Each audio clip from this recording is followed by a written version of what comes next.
Boom. Ooh, there's some lighting right there. Hello, Is that too bright? everybody.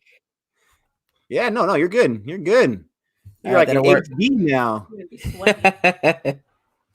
So, hello, everyone. Boring Reviews welcomes you to another live cast here using StreamYard. Hello, Julia Bryce, Pinky Tinky.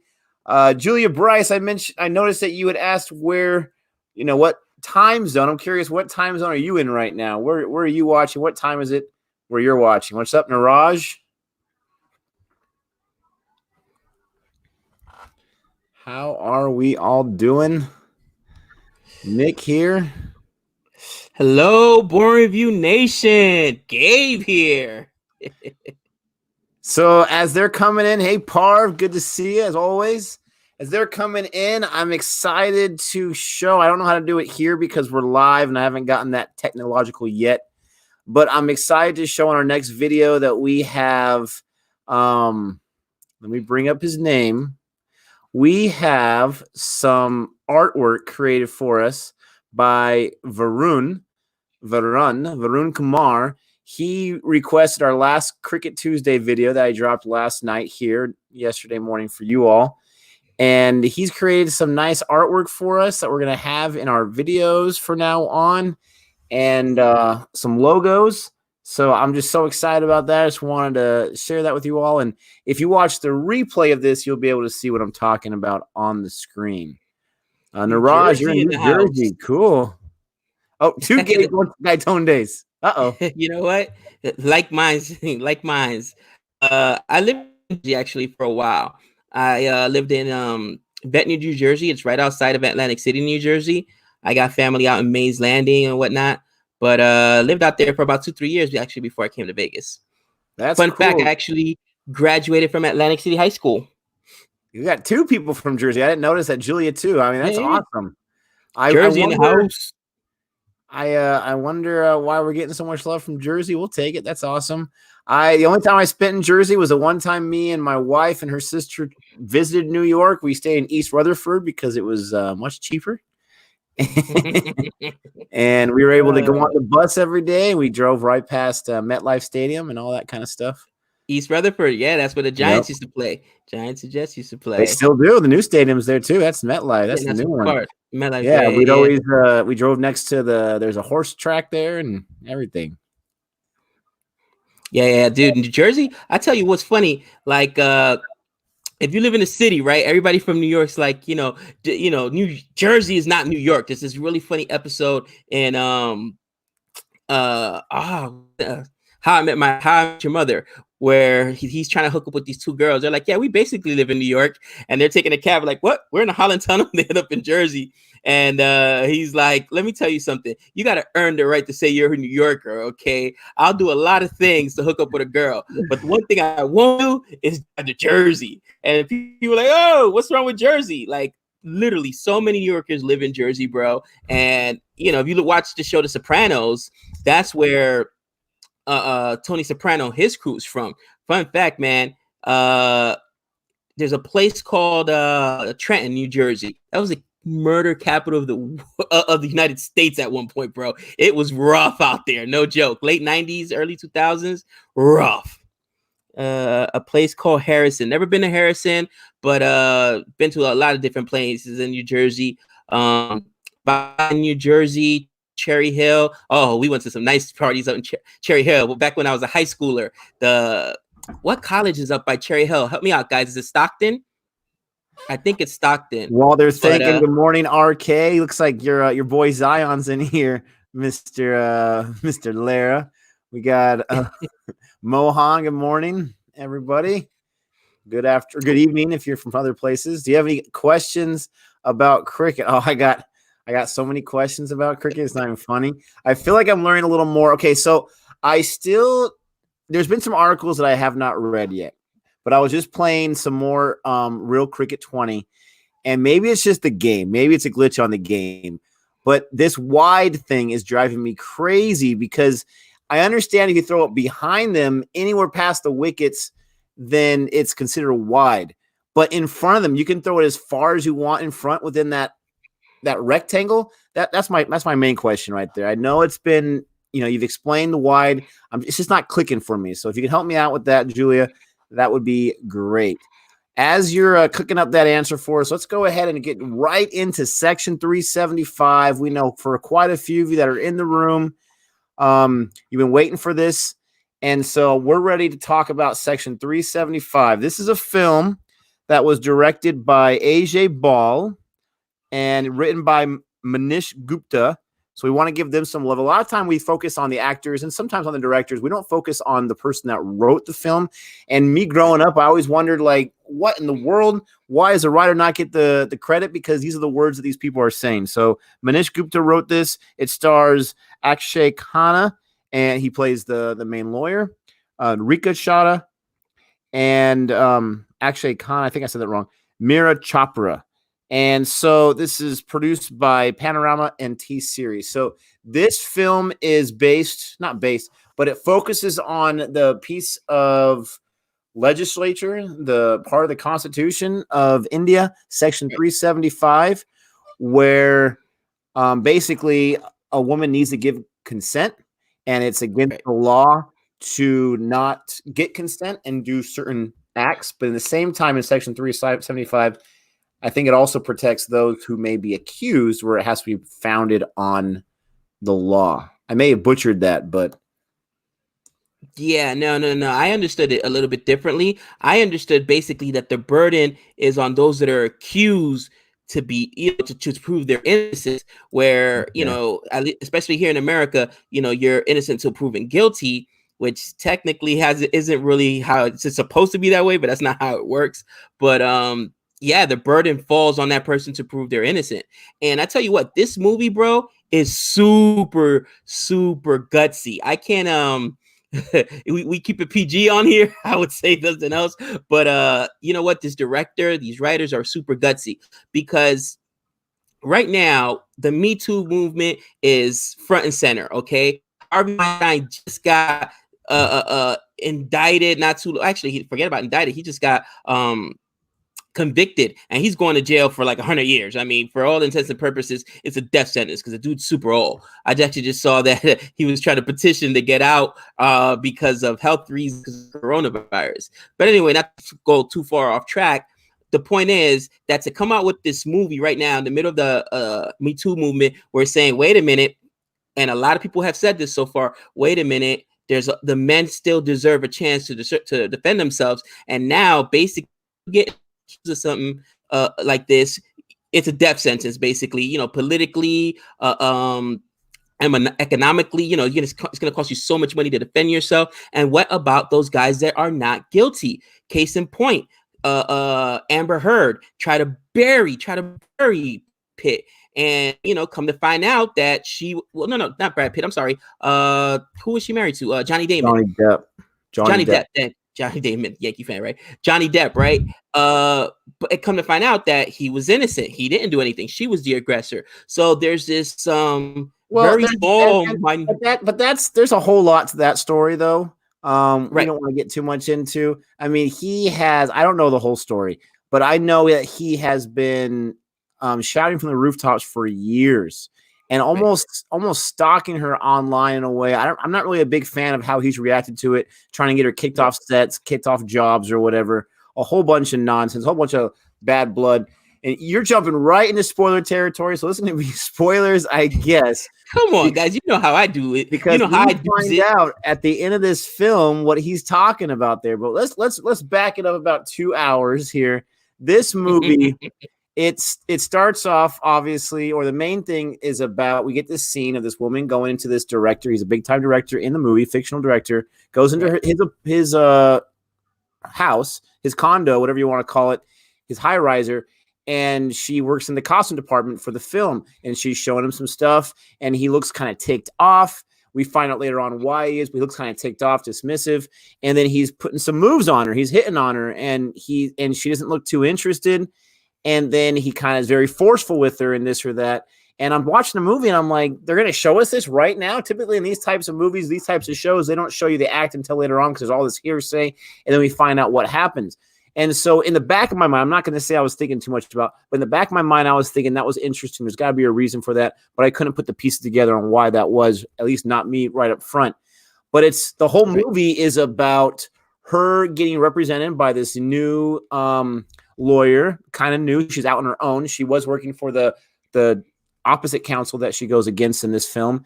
And she wants to represent this woman. She wants to make sure that justice is heard. She wants to make sure that women's rights are protected. Section 375 is protected. And so she decides to represent her. And the thing that I love, I'm going to start off the bat right here with something I love about this movie. The thing I love is Akshay Khanna's character. Let me get his character name. Tarun. I love his point of view, his perspective. I'm not a lawyer, never going to be a lawyer, but his perspective is it's not about what was justice made. It's not about getting personal. It's not about getting emotional in the case. It's about presenting the law. It's about falling in love with the law and understanding this is what the law is. I have a job as a counsel to give my client the best defense possible. And I'm not going to worry about whether the person's innocent or not. I'm not interested in that. I'm interested in the law. And it's almost like a game to him, but he takes it very seriously to where I'm going to play the game this way, following the rules. You're going to play the game your way. And if you lose the game, it's not about justice. It's about the law. And you lost when it came to the law. And I've seen so many courtroom dramas, so many TV shows. I don't think I've ever seen a lawyer character with that type of perspective. And fast forwarding to the end, we find out that these lawyers that are going against each other in this case, they worked together once. There was a little bit of bad blood, but they're still friends. And they get together and they have an evening together at the very end of the movie. And I thought that was really cool. He goes into it all business. Let's do the law. I'm not going to worry about the justice nonsense. And that's how we're going to do things. I really, really liked that from the writer of the film and the way that Akshay portrayed it. Well, here's the thing, and awesome. I think you hit the nail on the head. In the beginning of the movie, he's giving a speech. He's giving a speech to students, and he's explaining, listen, there's a big difference between justice and law. They're two very different things. And, laws are written by men, okay, and women, but they're written by people. So those laws can be manipulated. And of course, there's politics goes into play, but sometimes getting justice isn't necessarily legal. And sometimes, from a legal standpoint, justice may not be served. It may be lawful, but justice may not be served. There's some laws that are absolutely antiquated that are still on the books to this very day. I have never seen this actor before in a movie. All these actors, I'm new to all of them, but they did a fabulous job. Yeah, the acting is profound. The acting is very, very good. I will say, as far as acting goes, I had a little bit of an issue, just a little bit, with the main counsel, the female lawyer, played by Richa Chadha. I thought there was times where she was overacting a little bit. And maybe it was just because Akshay was just so on point in this film. I mean, I mentioned in our trailer reaction, I said, I really liked how he delivered that line. He is so into it that she's not able to keep up. And there's certain times where she's just really overacting her reactions. That was my only gripe with the acting. Other than that, the rest of it did great. The actress that played Anjali, Mira Chopra, she did fantastic in kind of the dual roles that she plays. She did great in both of those. Boring land, you know it. There's Varun right there. Sorry to cut you off. There's Varun. Varun, I just mentioned about the awesome logos that you created for us. We're going to put it on when we post this the second time after it's live. We're going to show that. Thanks so much for supporting Boring Reviews. Pawan's like Gaitone Day, bro. That's right. But again, I thought that this was gutsy simply because of the storytelling.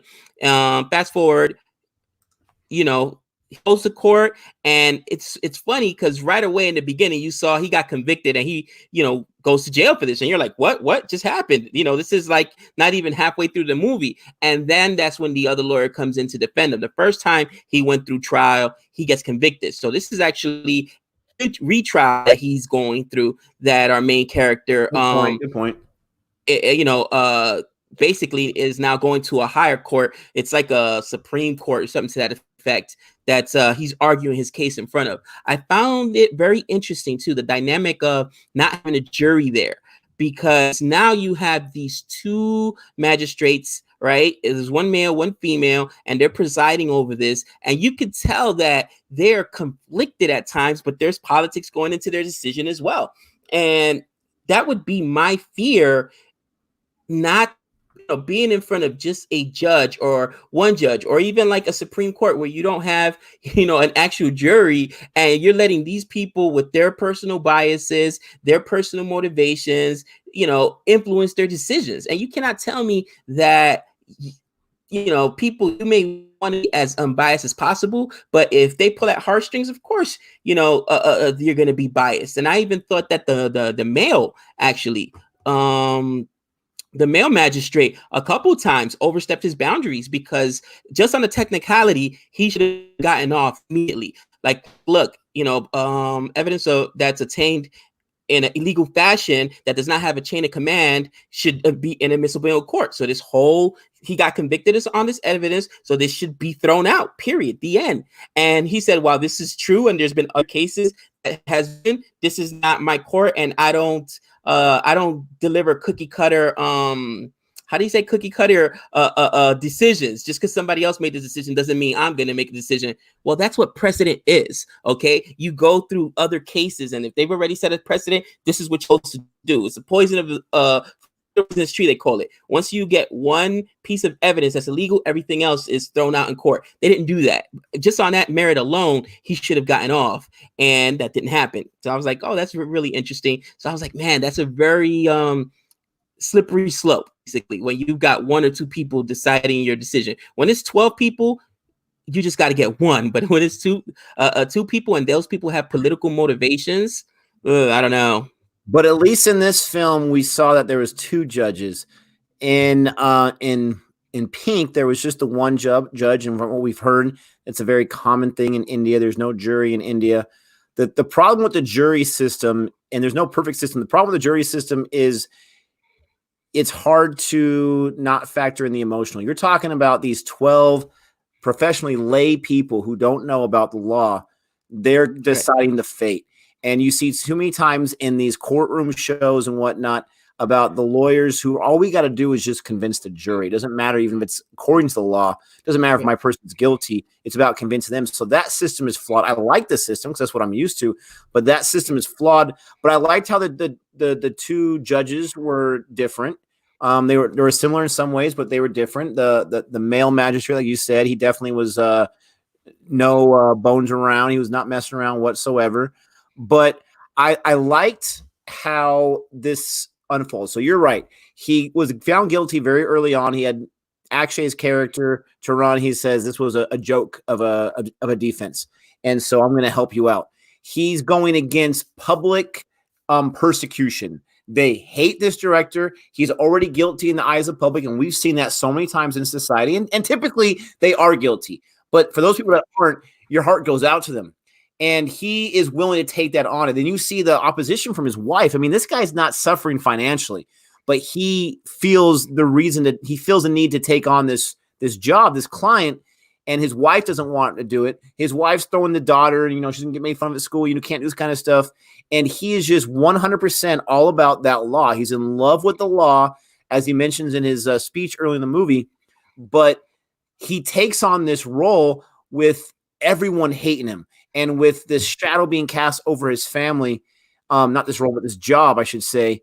And even I'm watching the movie, I'm already judging the director. I'm already saying, oh, shame, shame, shame. I saw what happened. You're so guilty. But he looked at the facts. He looked at what he saw in front of him, and he knew he had an uphill battle because this guy was already convicted once. It's got to be super impossible to reverse that conviction, no matter how much evidence you have. And we see ultimately that this film doesn't follow the traditional tropes of a courtroom drama. It's not afraid to go into a different direction and surprise us. And that's one of the strongest things about this film is it's not typical. It's not, oh, I've seen this a million times. Is it completely original? No, of course not. But it's very, very fresh. And I really, really like that. And it gave me a sense of wanting to finish it even more than usual because I had no idea what was going to happen. Right. No, definitely. I agree with you. And, I think that as they went on in the story, it's kind of showing you the duality of these situations where ultimately, okay,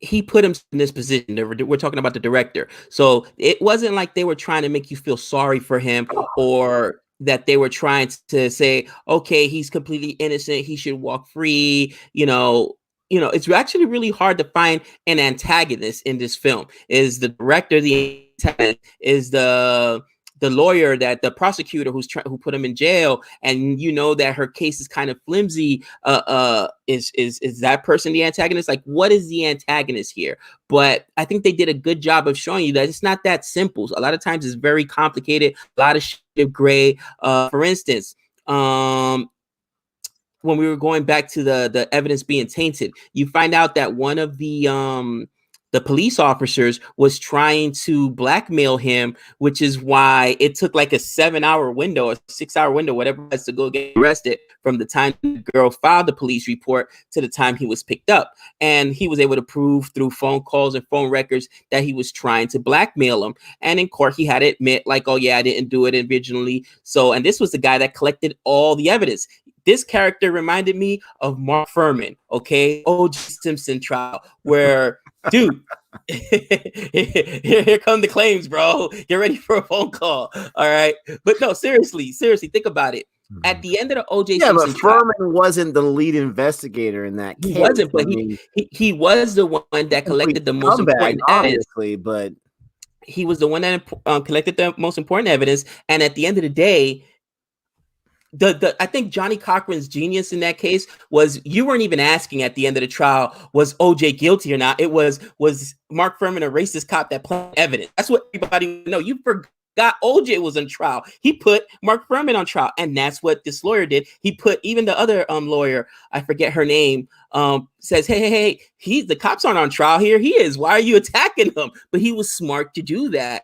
And again, the trial should have been over right then and there, but the judge tended to overstep his boundaries, in my opinion, and say, okay, well, I don't think he would be even smart enough to taint the evidence, or he doesn't have that kind of expertise, so we're still going to go with it. Whatever. Moving forward, he pokes all kinds of holes in the story, all kinds of holes.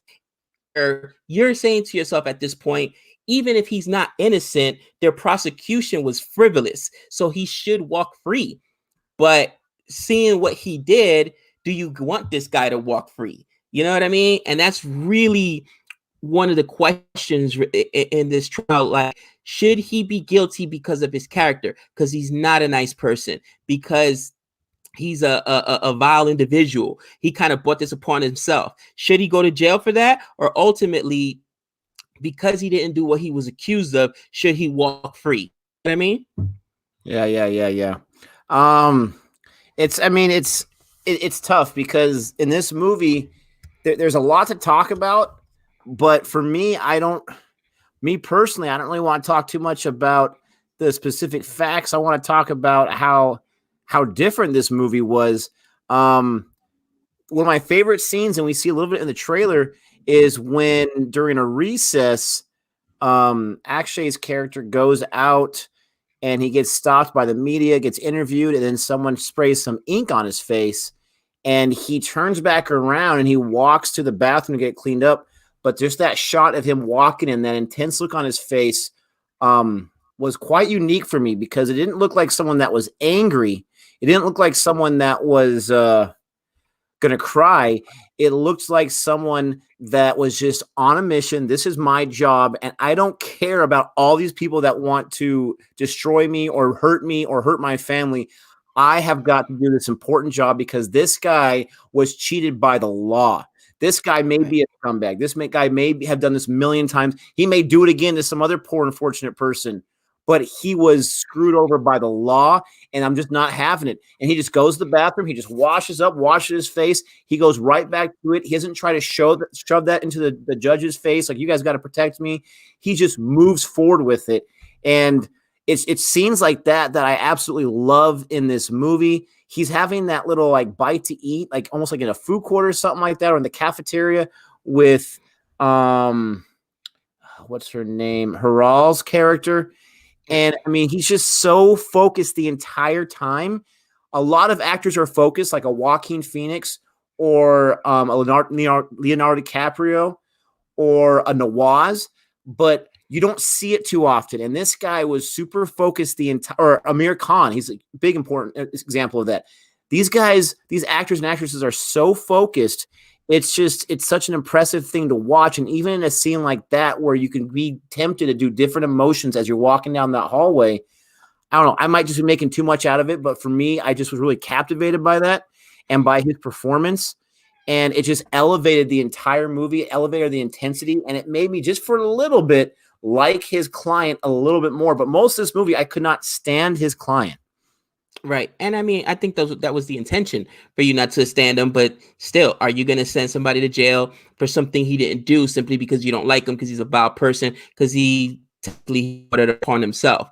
Bro, I would you take this role first of all, in real life, if you were a lawyer, would you defend that guy? You saw the backlash he got from his own wife, from the community, from the media. Okay, in the court of public opinion, you're a scumbag, and they even ask him, you just keep defending these criminals and these vile people. And would you do that in real life? And then even as an actor, would you take on this role? Because technically a lot, again, this is right in the middle of the hashtag Me Too movement, right?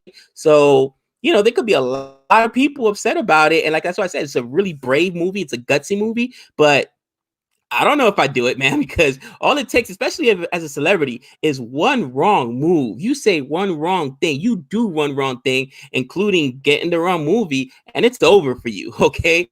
Gal Gadot recently just had some issues because she was talking about, I don't know, going out during the shutdown or the quarantine, and now people are calling for her not to be Wonder Woman anymore. Like, you do one wrong thing, man. So would you do it? Yes. As far as the role, yes, because they're a different breed. And these actors, they're able to escape into a role. They're able to, most of them, professionally understand that this is my job and the words have been written down for me in the script. Obviously, there's going to be some ad-libbing, but the words are written down for me in the script. I'm here to do a job. I'm here to portray a character. And when I see that character on the page, I'm thinking to myself, this is the main character. Of course, I want that role. I want to be able to show off the things. This character has a wider range of different things to be able to do in this film. So if it was me, 100%. We live in a world today where people like us behind a webcam or whatever, we feel justified to get someone like Gal Gadot fired. I don't want her to get fired. I think it's ridiculous, but we see something and we go typing away. And if we have way more influence than we have right now, we can get someone fired because of a decision they made. Maybe it's not a decision that you would make, but that's a decision. Right. That's a reason to lose your job and lose a role. And since we're talking about this, I'm going to go off the rails just a little bit because I watched a video on this from John Campea. For those of you that have watched the channel for a while, I love John Campea. This guy has been in the biz for such a long time. He has inside information. He knows what he's talking about. And he answered a question about how there's news out there that Jason Momoa is going to be taken away from the Aquaman role.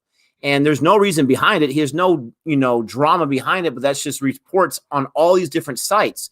And he was just so eloquent and so amazing when he explained, you've got to trace the news to the source.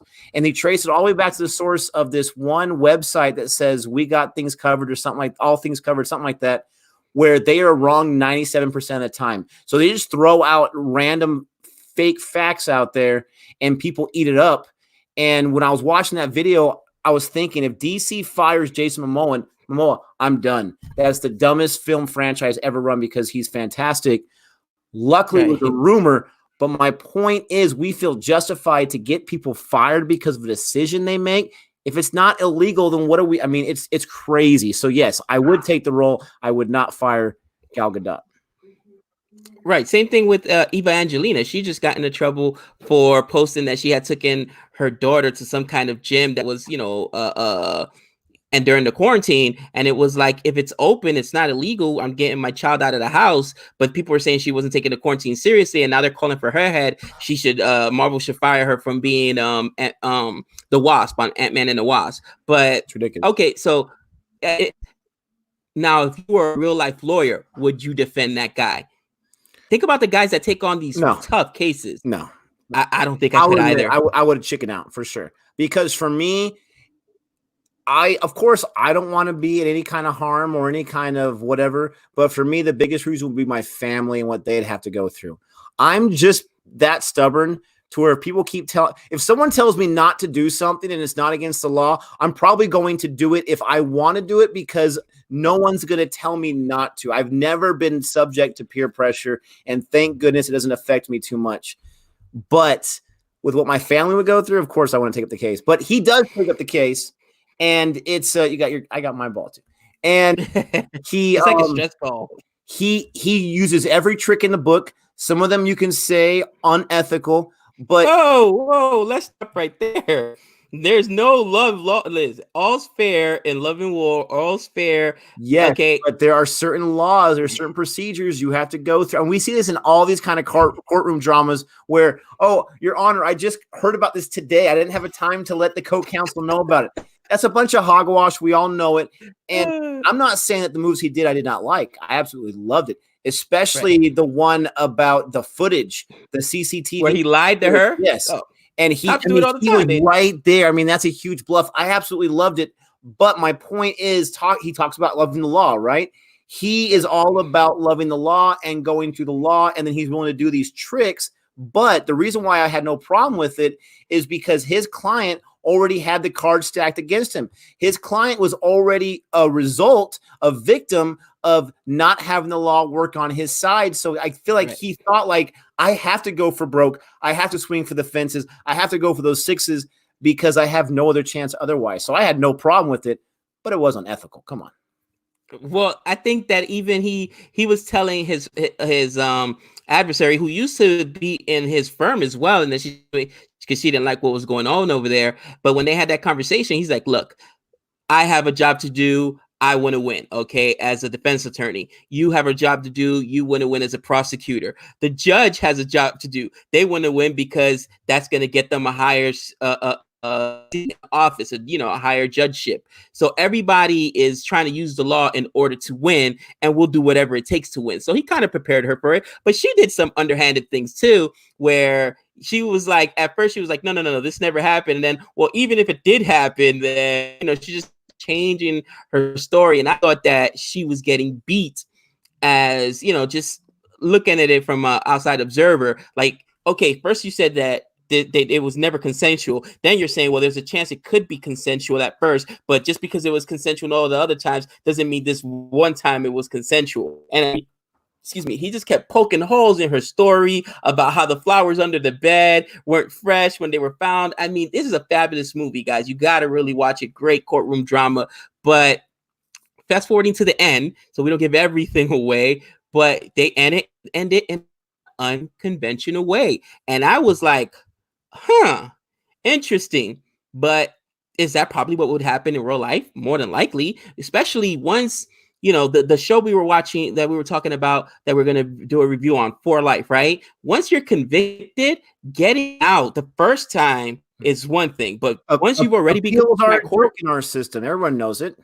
Appeals are a joke. You're done. You're not getting out. So I think that was true to life there, but it wasn't true to the movie to the movie formula where there's a happy ending at the end. Even if he was a vile person, he didn't deserve this. He was wrong, so he should have been acquitted. My man didn't get acquitted. Oh man, my man didn't get acquitted. And I think even there they said, what happens to people that go to jail that are convicted of what you're convicted at for the next 20 years or whatever they give them. Whatever you're convicted of is what they're going to do to you in there. Do you really want to be in jail? Because he was mad when he revealed to the wife that, he was having an affair with her or whatnot in court, I should say, because he didn't want that to come out. And part of it is that's the reason he got convicted the very first time, because he was trying to, deny that anything happened. And I mean, come on, there was like forensic DNA and evidence. And he said, this is the worst offense I've ever seen. There's DNA that says, yes, you guys were together, and yet you're still insisting nothing ever happened. Like, dude, you already lied. That's why you're in here right now. Tell me the truth as your lawyer if you want me to defend you. It was a great movie. It was a great movie. Anything else you want to touch on pertaining to the movie? Yeah. So one thing that I just forgot about till right now is, so we talked about how appeals, at least in the American system, is a joke. one huge benefit of having a jury of your peers is it takes it does two big things. One is it eliminates the option of a corrupt judge who's just going to make that decision based on whatever decision. We would love to think that all of our officials, especially those who are elected district courts and whatnot, that they're upstanding people. But let's be real. And then two, it also takes the pressure off that judge being ridiculed. We see those two magistrates, those two judges in their chambers at the end when the whole I mean, Akshay's character, he presented everything he could, except for having CCTV footage of Anjali in the stairwell hurting herself. That was his speculation. He had everything else. He had all this proof, past relationship. The brother had beat her, not him. That you're right. That this time's not consensual, and all the other times were. She voluntarily came into my house. All these things. But at the end of the day, the reason why it did not get overturned was because the judges felt pressure from the outside world, felt pressure. There's riots, there's mobs rushing, and the police are doing the best they can. It got super intense, and the judges, there's no way they were going to put that on themselves. I feel like they felt like they were between a rock and a hard place. This guy was found guilty before. We don't have to recreate the wheel here. Let's do the safe choice. Even though this is why I wouldn't be a good lawyer.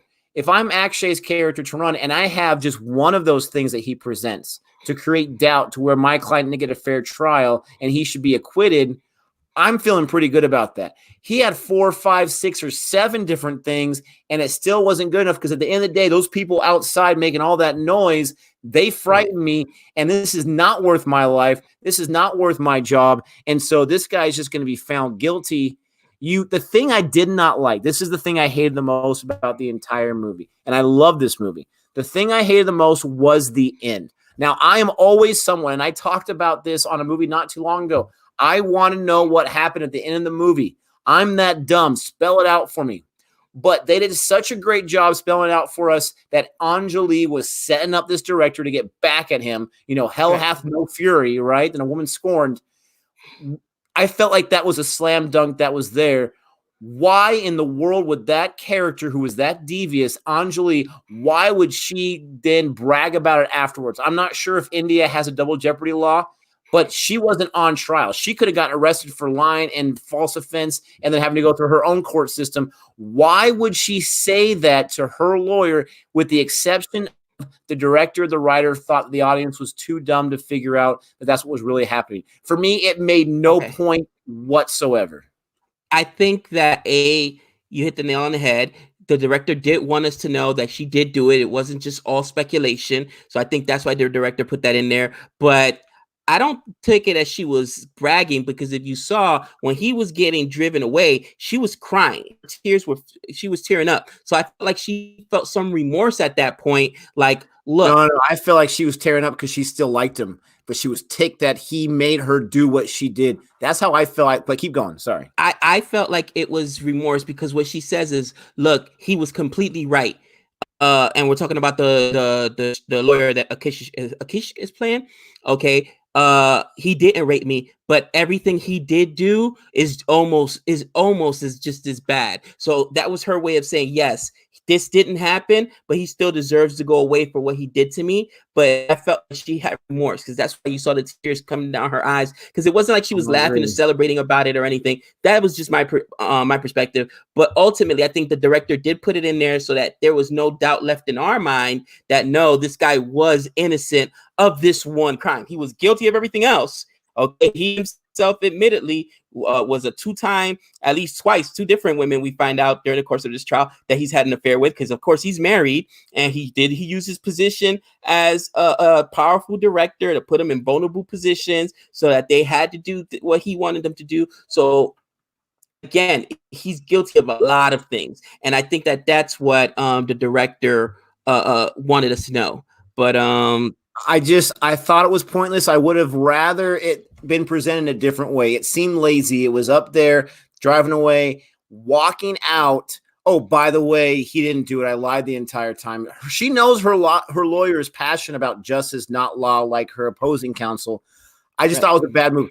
I have no problem with the director showing us a glimpse of her world afterwards, or her getting caught for lying or whatever. But I just thought that point was presented pretty clearly. I don't think she has remorse. I don't think she was an evil person. I don't think she, now my grand plan came through.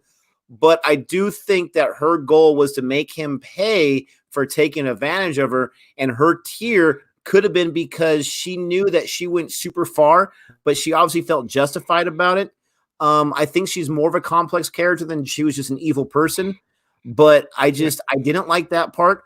I loved everything else. I especially loved the ultimate ending where we have, like I said earlier, the two lawyers coming together. He comes home and the wife embraces him. She kind of razzes him a little bit. The daughter doesn't hate him. I didn't want to see any of that nonsense. When the counsel comes back, the female lawyer comes to have the dinner party with them, with her husband or whoever that is. I love how the wife is talking trash and like, oh, he got fired for not listening to me, basically. And even he laughs about it. I love that because that stayed true and true. He didn't even care that he's been suspended for 6 months because in his mind, he's going to go back. He's going to revisit this once he's able to. And in his mind, he's going to be okay, but he loves the law. And he even mentioned at the end, he's like, I told you from the beginning, it's about the law. It's not about justice. And when she tells him, I think my client was guilty the whole time, he's not surprised. He doesn't care because he did his job. She did her job. She won. He respects that. And now he's got to move on further in the law. I love that. I wish all people were that understanding and that professional. And I think that one of the biggest things that that showed us was when he at the hearing, says, I'm going to challenge this to a higher court because this decision is wrong. And the female judge looks at him and says, I wouldn't blame you, or something to the effect of you have the she's acknowledging, yeah, this is the wrong decision we're handing down right now. But do you see what's going on out there right now? They're rioting, they're breaking down police barriers. If he's found not guilty, we don't want those ramifications. And I guess that was the big message of this film, in my opinion, is that politics plays a huge role in what happens in these cases. And for every Harvey Weinstein, for every Bill Cosby, for all these guys that are guilty, there are going to be some men that are accused that aren't guilty. But you know what? Right now, you are pretty much guilty until proven innocent. You get accused of it, and it's going to cost a boatload of money, time to, if you're able to even get found innocent. And even after that, think about it, your career's done. You know what I mean? So I tell you what, this is a brave movie. I tell you, I would not have written this. I would have not have produced this because I don't want the backlash. Don't want it. No parts of it. Well, then you would have missed out on a great gem and something that the critics love because this is a great movie. One thing that you had said that I wanted that struck a chord with me was talking about, I just lost it. Darn it. It was a really good point I was going to say, but I can't remember what it was. But you were talking about the appeals, and I wouldn't blame you for doing this or that. Oh, well, I lost it, but I'm ready to grade this movie, and I'm going to go ahead. I mean, it's pretty easy for me. I'm going to give this a solid A. This is a great courtroom drama. I think it was Pinky Tinky that says I think she loves courtroom dramas. I do as well. I still watch Law and Order SVU, even though the episodes are really bad. And this was a great one. This gave me something different. This had fantastic acting by Akshay. I mean, that was quite a performance. Some of the other performances didn't hold as much. I didn't like the ending or the pre-ending ending. But overall, this is a fantastic movie. It did not disappoint based on all the requests we got from it. Easy A. Good. All right. So for me, I have to agree with you. I was leaning towards A- because I did not like the ending where we know he's guilty, but he's in jail. But then I started thinking about some of the documentaries I've seen this year. For instance, on Netflix, they had Time about the Khalif Browder story, where this kid never even went to court. He was just waiting for a trial for something he didn't do, and ultimately ended up spending like 5 years in Rikers for stealing a backpack that he didn't. You know what I mean? Like there are innocent people that do go to jail. So this is, art imitating real life. And even though I'm not happy with the ending, I just think, oh, he's not guilty. He should get out. Does that always happen? Probably not. So if that's the case, I respect the director. I think he's super gutsy for even, directing this film. So I'm going to give it an A as well. One of the few times that we see eye to eye on a film. I will say though, you got way more guts than I do, bro. I would not. If in real life, I wouldn't defend this person. If I were the actor, I'd stay 10 feet away from this thing, 100 feet away from this thing, because just fear. You're a lot more brave than I am, but this fear of what happens with social media. And even he was saying, like, this guy, what are you talking about? He walks away scot-free. The lawyer said, Akish says, he's already convicted in the the poll of Twitter. He's convicted in what did say it was Twitter and on Facebook. He's been convicted on YouTube, all social media. Yeah, the court of social media. For all intents and purposes, this guy's career is over. His life is over. His wife, because he has a wife, her life is over. Oh, that was so heartbreaking too, having to see her go through that. But I remember my point I was going to make. We can say that, yes, it's so sad and so horrible what happened to this guy, and he got screwed over by the courts twice. But this is what I tell my own kids. Even though you can walk a foot in front of the edge of the cliff and not fall over, why would you take that chance? I would walk 20 feet away from the cliff, because if I happen to fall over and the wind blows or whatever, there's no chance I'm falling over that edge. So if you continue to play with fire, eventually you're going to get burned. And whether you're guilty of it or not, why did you put yourself in that situation in the first place? My house, knock on wood, has never gotten broken into yet, or ever in my life. In any house I've lived in has got broken into. Does that mean I'm going to stop locking my doors now because it just hasn't happened in the past? Of course not. Does that mean I'm not going to protect my family by the means I need to? Of course not. So this guy, he kept playing with fire. He was a married man, married to a good woman that he cared about staying with. I mean, he got burned. He wasn't guilty of it, but he was messing around too much. So that was a point I wanted to make. This film, I would definitely touch it because I don't want cultural biases to keep me from doing what I think is a good thing. You got to be smart. You got to be wise, like social distancing. People make fun of that still to this day. But at the end of the day, I'm not sick. Neither are you. And we're practicing social distancing. And I'm not trying to brag. And for those people that are sick, I'm not trying to say that at all. But there's some validity in being careful. But there's no validity in my opinion, of straying away from this. This is a great film. Let's make it again tomorrow. Let's do Section 376 and let's get that made, because these stories, they do need to be told. As silly as it is, this is a film, but someone's going to relate this to real life, and they're going to say, well, in Section 375, the guy wasn't guilty. Let's take a look. Let's let due diligence, have its way. But that's our review for Section 375. I got the last word. And we are going to now transition into the rest of our live stream, our Q&A, our discussion. Someone mentioned in the comments you guys should have random podcasts about different things, not just movies. And that's kind of what this part is. We always stay for an extra hour afterwards to answer any questions, to talk about anything. And I'm going to throw to you, Gabe, your opinion of this rumor about Aquaman. Obviously, it's, from all intents and purposes, it's not true. But how would you feel if they said tomorrow that Jason Momoa is no longer going to be Aquaman? For me, I would be done with the DCEU, even though I love DC, because they've made too many stupid decisions, and that would really tick me off. The movie made $1 billion. It had no business making $1 billion. He's a completely different actor for that role, and he made it his own. I mean, he is the face. Him and Wonder Woman are the face of DC right now as far as films go. What would happen?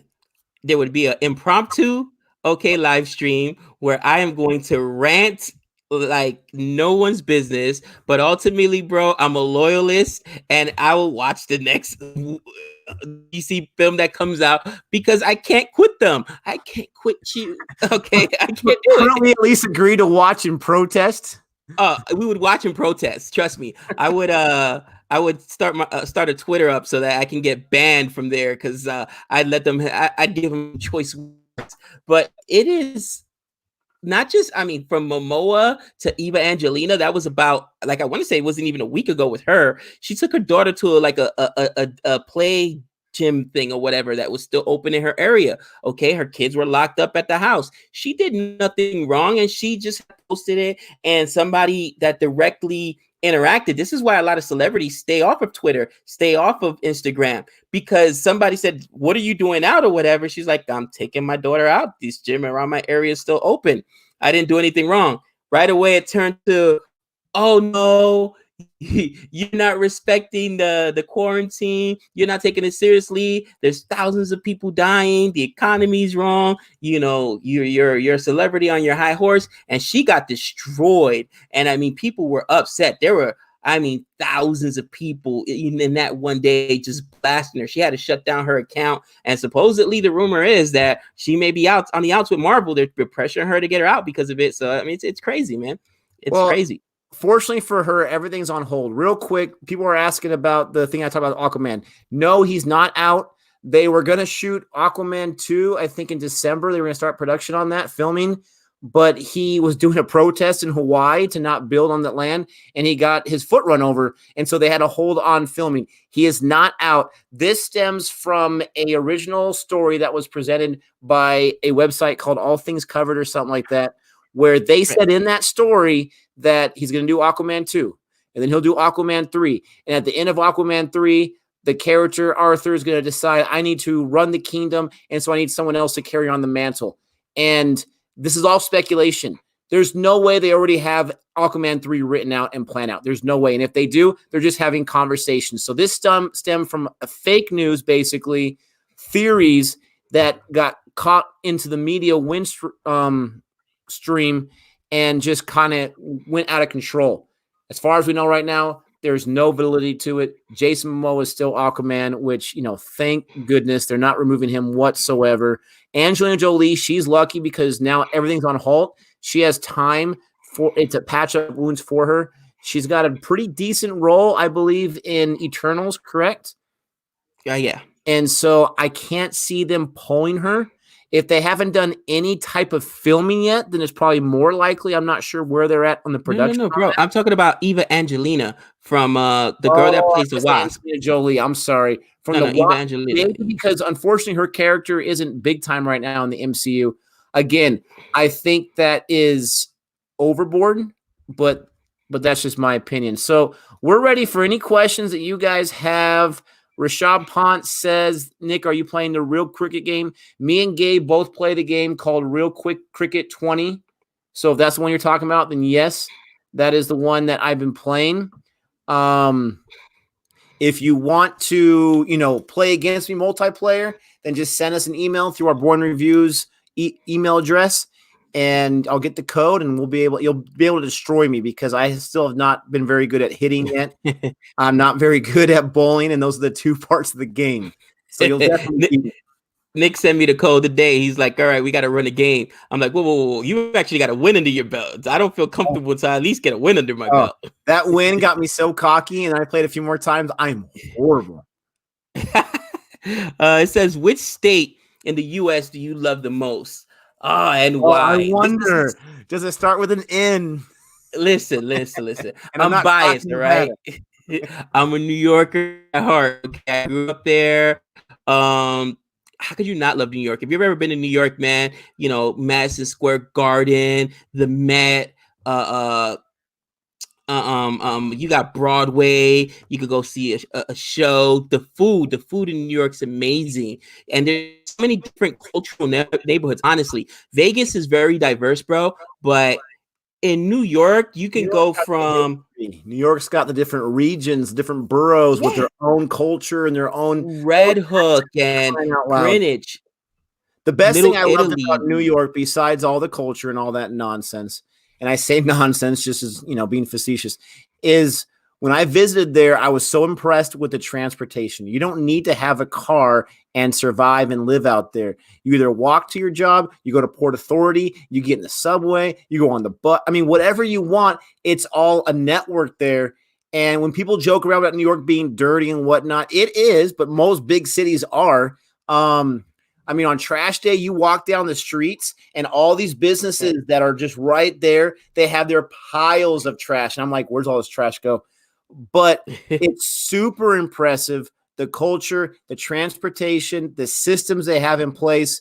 Me and my wife loved being there for the week that we were there, or 2 weeks that we were there. It was fantastic. What's your favorite city? California is my favorite state. That's where I grew up. That's where I was born. California. I mean, we're pretty lucky. You're from New York. I'm from California, two of the biggest, most populated states in the country, very influential. I am not a huge fan of LA. The LA that outsiders see from TV that makes it look like a glorious place, Hollywood, beautiful. Most of LA, and this is no disrespect, it's just the truth. Most of LA is run down. Most of LA has some tough areas. If you're LAPD like my friend is, I mean, God bless them.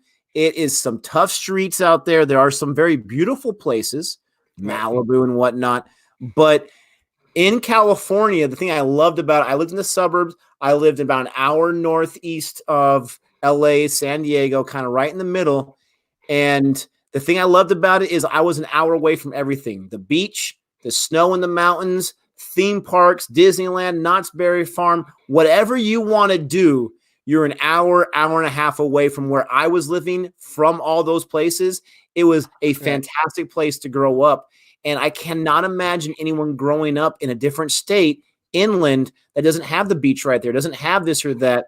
I think it's hilarious that Rashad Pont says he loves Indiana. It sounds cool. I'm not sure why it sounds cool.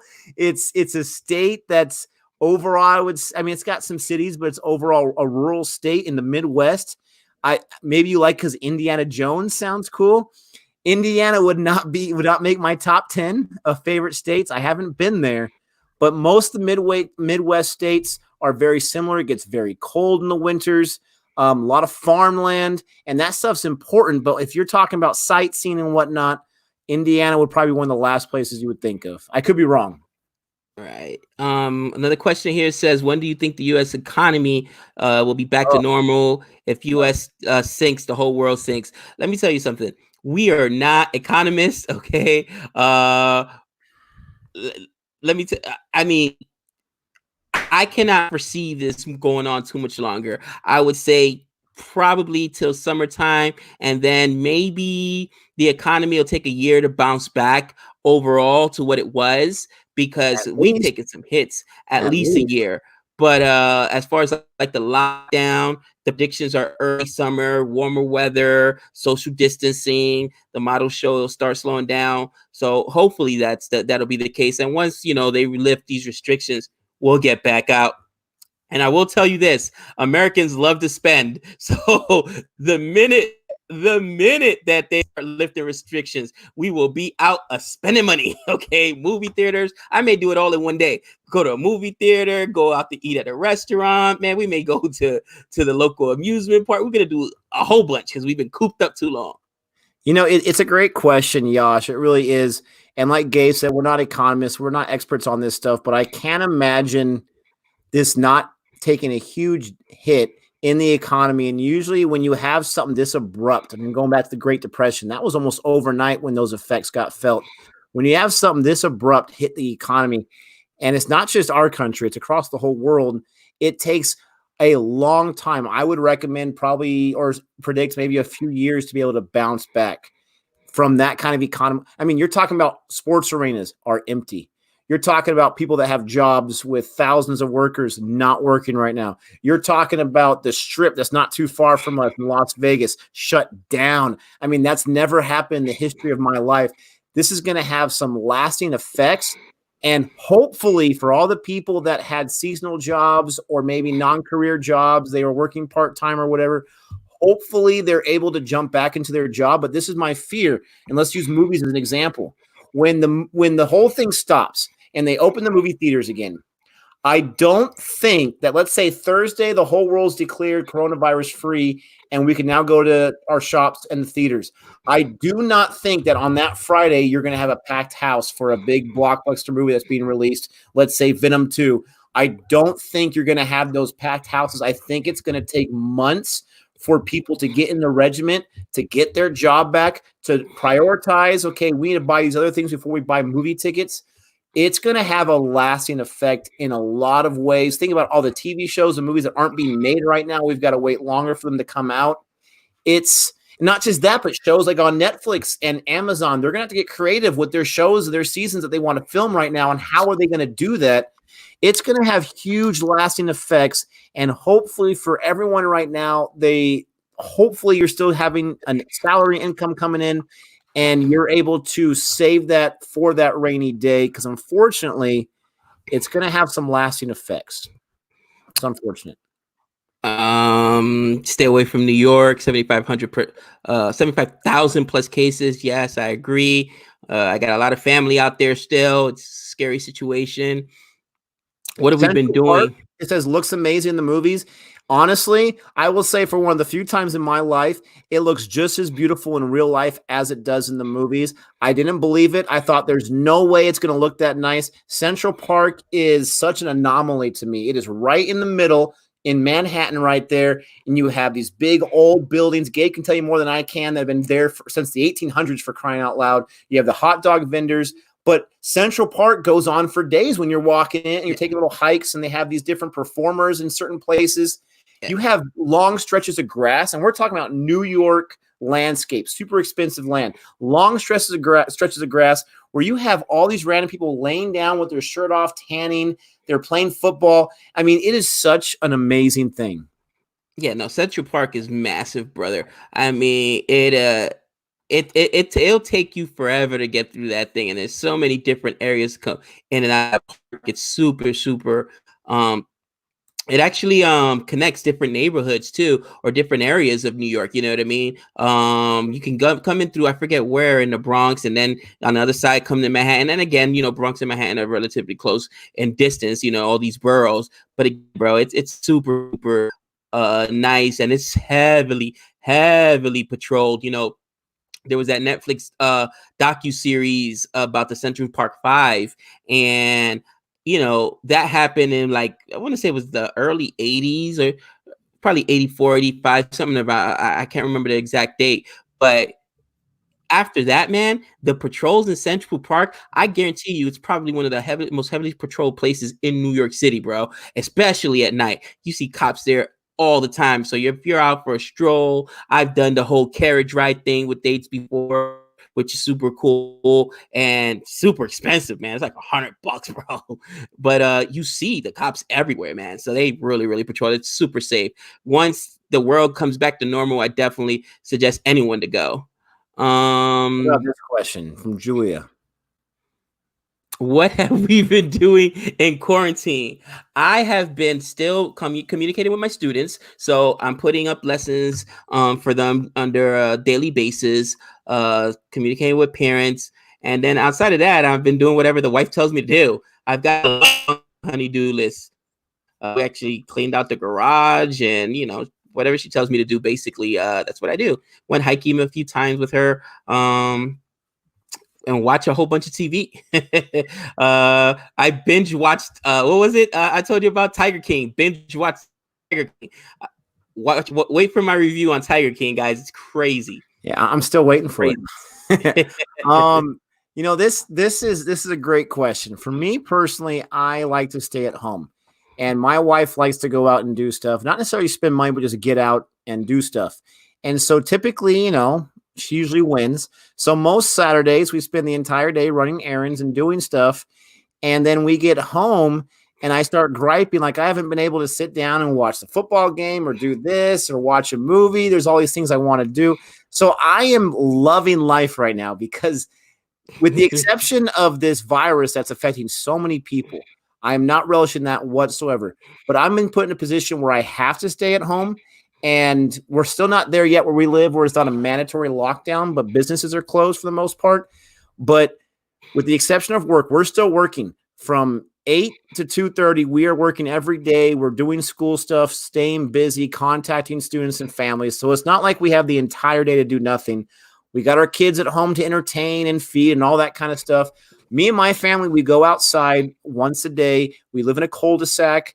Our neighbors are mostly inside, and if they're outside for a second, we keep at least 20 feet away.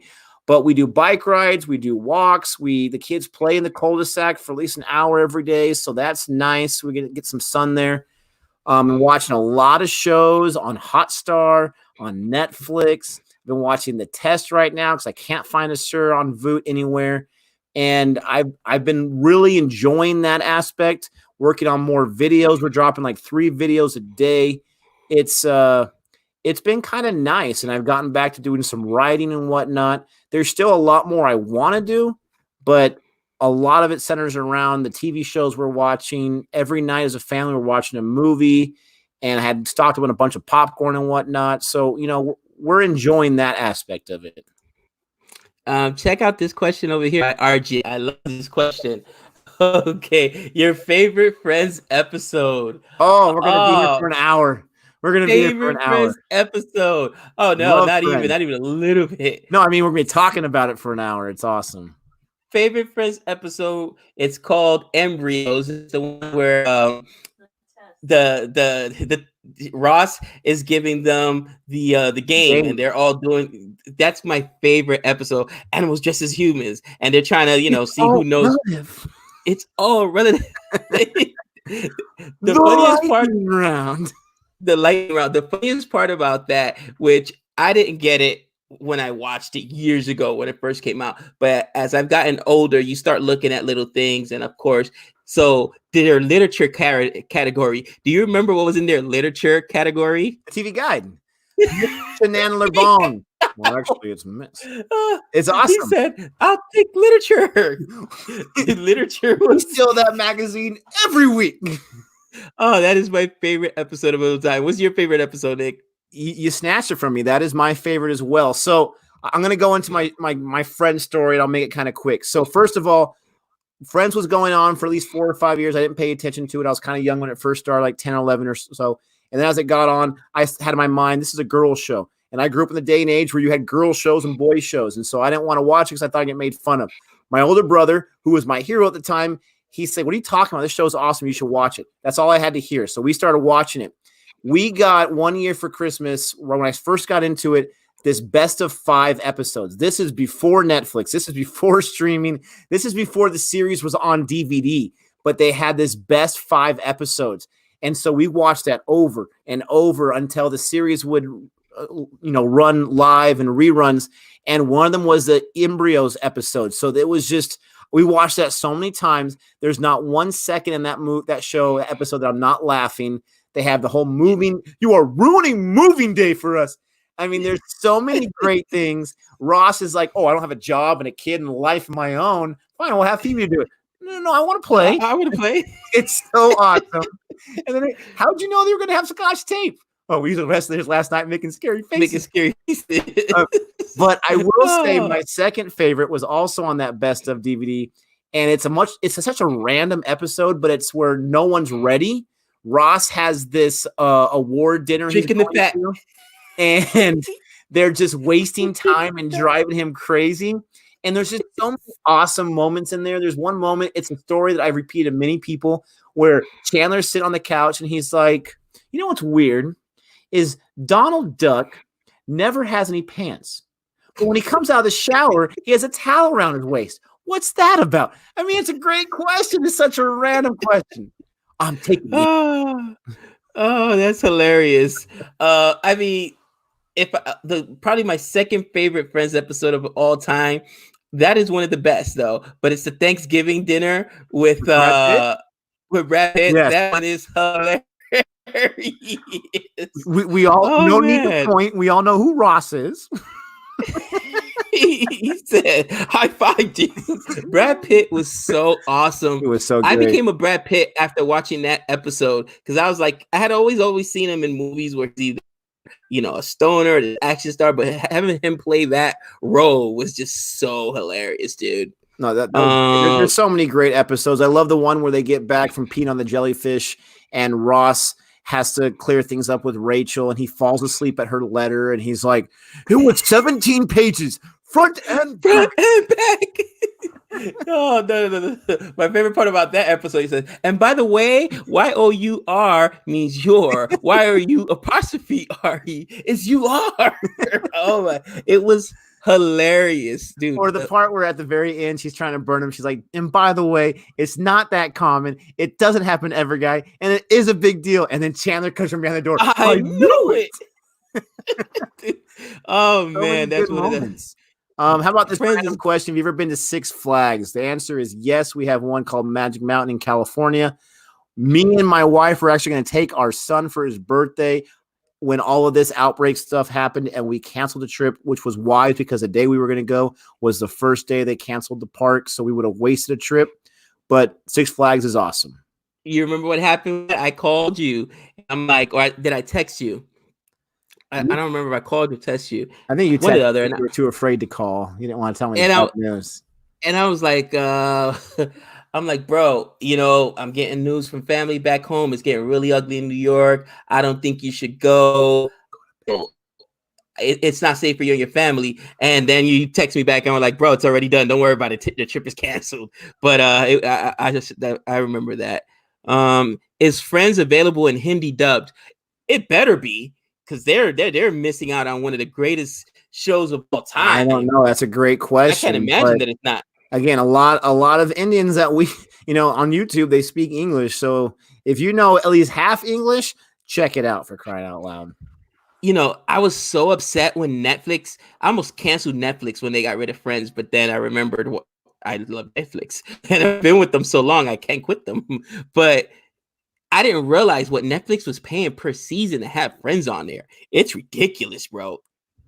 I am going to pay, I think it's $8.99 or $7.99 for the streaming service from NBC when it comes out, just so I can have Friends, bro. Only thing I'll ever watch on there is Friends, but I've got the DVDs somewhere. I don't want to be switching through DVDs or whatever. Streaming is just the way to go. I can go to whatever episode I want to watch. You have the whole catalog there. It's either that or just buy it all digitally. I think that's what I'll buy it all digitally. I've seen the whole set for like $200 or something like that. Well, I own every episode, my friend. This is before it came available on streaming. Me and my brother, my younger brother Chris, who's on this channel sometimes, we would go, before I was married, all this stuff, we were living together, and we would go to Walmart like at midnight on random days and say, you know what, I got $20. You want to go buy a season? Yeah, let's go buy a season. And so we did that over and over until we bought all the seasons. So whether it's Apocalypse or not, I'm good to go with Friends. Julia, we keep answering a lot of your questions, but this is another good question. Are you guys friends or just work together for this channel? So this is a great question. We might appear like we're friendly on camera, but we actually can't stand one another. We are mortal enemies, but we understand that we have some chemistry on camera, so we do it for the channel. Stop it.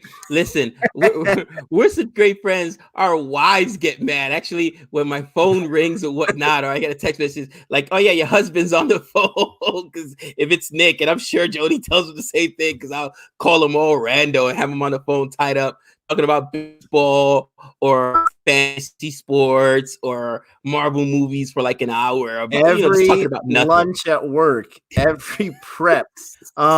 We've known each other for years, probably 4 or 5 years now. We work at the same school. We we worked in the same grade level for all years besides this year. And so we're really tight. When I told him last year, and I think it's been a year now, the YouTube channel's in existence. I told him last year I wanted to do a YouTube channel, and he was like, oh, cool. Let me know if I can be on some videos. That'd be a lot of fun. And at first I was kind of protective, and I was like, no, this is going to be my channel. But then I started thinking like, that'd be kind of boring to talk about movies by myself. So I said, yeah, sure. Come on in. And that, that's how things got started. And luckily for guys like Gabe and Jody and Chris, they bring in the audience, and it's not just me. But yeah, we're definitely best friends in real life. And, this is us talking all the time. Just sometimes we record it. I'm trying to read this other. Oh, Big Bang Theory. Go ahead. Yeah. Yeah, go for it. Big Bang Theory. Right, you know what? Big Bang Theory is one of those shows where I've watched a few times and I never really got into it. I know Nick likes it. He's watched it. He's like, oh, awesome. But honestly, a lot of the times when I watch shows, it's with the wife. So we have to kind of compromise there. And between watching New Girl, which is one of her favorite shows, Brooklyn Nine-Nine, Friends, How I Met Your Mother. Big Bang Theory is just one thing that just, I don't know, I never really got into. Seen a few episodes, the 70s show, something else that I used to watch religiously, but no, not Big Bang Theory. Oh, Nick, I love the Big Bang Theory. I was telling you, you're a more Big Bang Theory guy. It's a fantastic show. I've watched every episode. Me and Jody for Black Friday, they would sell the seasons for like $8. So I had the first 4 or 5 seasons before it became this global phenomenon, and the reruns were on every channel. So there's no point of buying the seasons. But I remember when the show first came out. I will say it's one of the few shows that I was there from the very beginning, and I remember watching it. And I remember laughing out loud because there is so much nerd reference. I think Gabe would love this show if he gave it a chance. There's so many nerd references in this show. Superman, comic books, and all these different things. Princess Bride, things that I actually knew all these references besides the science stuff.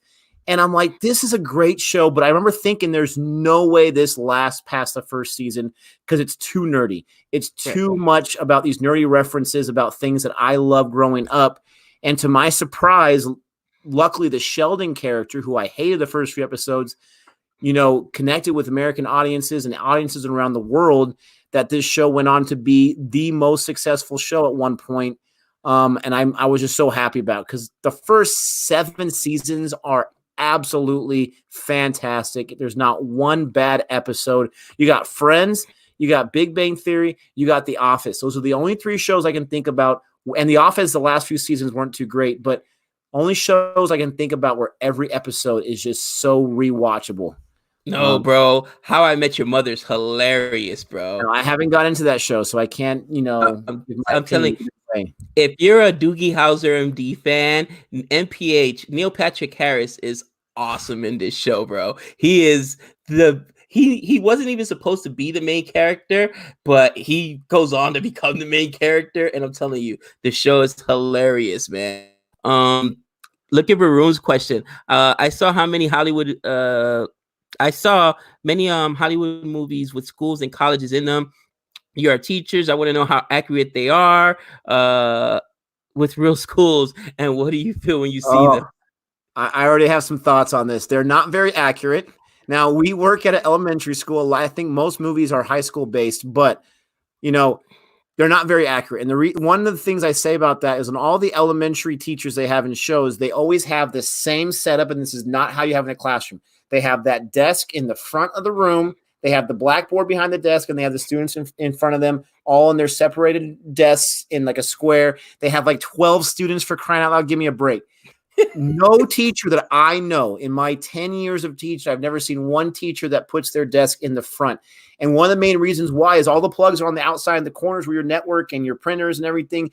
You have your desk in the corner, so either facing the students or with your back turned toward the students. You're never at your desk besides taking attendance or whatever. You're always up and around. The behaviors, they don't really ever focus. In most of these school shows and movies, it's the teachers that have issues with students. It's the teachers that are crazy. And most of us are crazy to a certain degree, but we love students and we love teaching students. The biggest problem or biggest struggle for a teacher is classroom management. And when you have a student that doesn't want to be there, that's not into it, and is affecting the entire classroom, those are things that you don't see in these movies. A movie called 317 to Paris or something like that. It was a movie that had the real life people that went through this terrorist attack on a train. They had them playing the movie by Clint Eastwood. And at the very beginning, they're showing these kids' lives when they were younger. And this one kid had ADHD.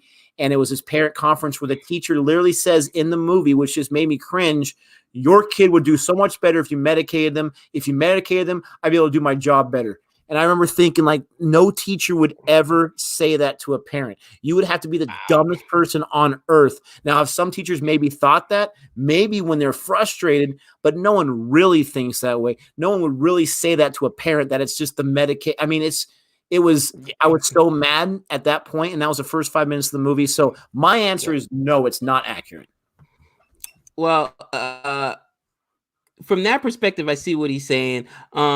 Things that are accurate about Hollywood movies and colleges, they're super cliquey. When I say super cliquey, okay, you have, especially at the high school level, and I only know, again, I used to coach Canyon Springs high school club team out here, and my son's already in high school. My other son's in college already, and you've got the jocks, you've got the cheerleaders, you've got the brainy kids, you got the ROTC kids, you got the outcast.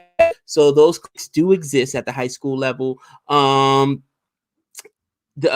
else? It just depends what area you teach in. Again, we deal with younger kids. We're both elementary school teachers. When I subbed, I've been to middle school, been to high school before, and you see some of the stuff that you would in TV where, like, literally one of the funniest scenes I remember. It's from what movie was I was just talking about when my subbing days and some of the stuff that I had saw. And okay, some of the things where I think that Hollywood is accurate is the cliques. You know what I mean? High school, middle school, you have Oh yeah, cliques. that stuff is definitely accurate. The That kind whole of stuff student is body accurate. president and that nonsense and over the top and cheerleading. A The lot of cool that is kids, the pretty geeks, accurate. all that stuff is accurate. But one of the most accurate scenes I've ever seen, you ever saw, I'm sure you saw Clueless. You've seen Clueless before, right? Oh yeah, I With love Clueless. at least so remember that episode when not episode, but that part of the movie when Travis Birkenstock comes in and the teacher's like, Travis Birkenstock, 37 tardies this semester, by far the most tardies in the class, and everybody starts giving him a round of applause or whatever. Bro, no joke. Okay, I came in and I'm subbing, and this kid walks into the classroom probably 30 minutes. This is, I'm a sub. This is, I'm brand new. I'm still doing my practice, and comes in, looks at me, gives me a head nod, doesn't even acknowledge me. Of course, I'm a sub, I'm nobody. He just looks at me, gives me the nod, goes to the back of the classroom, throws his hoodie on, and lays down. I'm like, bro, you're already 20 minutes late. And the kids are like, oh, he does it every day. Like, what just happened here? So you do see stuff like that at the high school level. So those things are accurate. But other things are. It's just like anything else. So there's some shade of gray in there, some truths, some half truths, and some absolute lies. Like Nick said, no teacher would ever tell a parent, yeah, you got to medicate your kid. What? You got all of them say something like that. Another question: how old are we? We're both at the back end of our 30s, is what I'll say. at the tail end, the very tail end. One of us is at the very tail end. Yes, I'm still mid-range. I'm still pushing back the big 4-0. I'm pushing back the big 4-0. I turned 40 in July. Let me see here. It says, watch more highlights of cricket on Hotstar, then we can discuss it further as you've done in your previous video. I really appreciate that. I wasn't sure how that was going to be received because there was no reaction. There was no video I was reacting to. But Hotstar is a plethora of highlight videos. And not just that, but we can continue Cricket Tuesday going on in the future without having to worry about any kind of copyright because we're just talking about cricket. We're still building that audience, but we're going to do at least one discussion video a week, if not more, if you are really, really liking it. Me and Gabe actually recorded one yesterday that we'll post in a day or two where we're talking about a Rishabh Pant highlight video that was on Hotstar. So we're definitely going to be doing more of those. And, every time we do that, we learn more about it. They want us to talk a little about cricket. So, Gabe, what is the most recent thing that you learned about cricket that you didn't know beforehand? The most recent thing I learned about cricket, I watched actually that video where you and Jody posted. No, not the one, not the baseball one, which I still can't believe blasphemer. How dare you? No, I knew you were doing it. But the one about the worst inning ever, and over. The guy with all the overs, right? He's throwing it behind him, he's throwing it way out, and it was so similar to baseball, man. And I'll tell you what, I could never pitch. Okay, pitching is probably the loneliest place in all professional sports. And I would say bowling, because it's the same thing. That ball is in your hand, and it's just you against your own body. And you've done this. I mean, my son could throw strikes absolutely blindfolded. Trey's an absolute monster. And I saw him have a game where, bro, it was almost like Wild Thing. The kid could not throw a strike, and he was nervous. It was, I forgot, maybe his first high school start, and it just had to get those jitter out of his stomachs. I mean, he's so good, bro. He went to Cooperstown, New York. Now, if you know anything about Cooperstown, New York, Little League Hall of World Fame. Series, bro, the fences are 200 feet. Okay, that's not far. Okay, all these kids that are 13, 12, 13 are going, they're popping them out. We had one kid on our team give up 7 home runs, bro. You should have seen this kid's face, bro. It was like, oh, he got destroyed. And we're not talking about 7 home runs the entire weekend. We're talking about in a game. He got lit up like a Christmas tree. But every one of our pitchers were giving up 3, 4 home runs a game. It just happened because the field is so small over there. They're beautiful, but they're small. This is Trey, the entire tournament, bro. Entire tournament gave up 1 home run. 1. He's got 2 balls from Cooperstown. The first home run he hit out there, and 1 home run he got there. You wear that like a badge of honor. I went to Cooperstown and I only gave up 1 jack. And I chased down the home run he gave, and the other parent was trying to get it. I was like, no. This is my ball. This is the only one my son's giving up. And it was like, that's an impressive thing to do. But you see this happen to athletes where they get on there, and I'm sure that guy has been able to throw strikes. If they wouldn't put in that position if he was a bowler, but he lost it. He at that moment absolutely lost it and could not throw well, we would say a strike, but could not throw a good ball. Everything was wide behind or in front, like. And it's one of those things, man, where I think that, to me, that's the hardest thing in professional sports, pitching or bowling, because it's you against your body. And he could probably do that blindfolded. I guarantee you he could knock those wickets down 10 times out of 10 with a blindfold on. They know where that line is at. There were so many balls where he threw, but then his foot was just over. And I'm like, what is going on with this guy? Like, what's your line? Get away from him. I just want to say, somebody pull him, get him out of there. All right. He doesn't have it, but I had to keep pitching bowling. It was insane. Yeah. For me, the biggest thing that I've picked up on is that the out is not as important as I originally thought. It is important. And if you're doing test cricket, you want 10 outs, of course. But when you have like a T20 match, especially when there's only 20 overs, if you can get some outs, that'd be great. But it's about surviving with every ball that you bowl, making it quality, making sure they don't make contact. If they do, they make just a little bit of contact where you're in position, and just surviving through those overs. I feel like that's the biggest light bulb that turned on for me, not just in the video game, but when I'm watching these matches. I've been watching the test, like I mentioned a few times, on Prime. I think I'm 3 or 4 episodes in. That show is so interesting. And someone asked who our favorite team is. I'm not sure if that's cricket team or baseball team.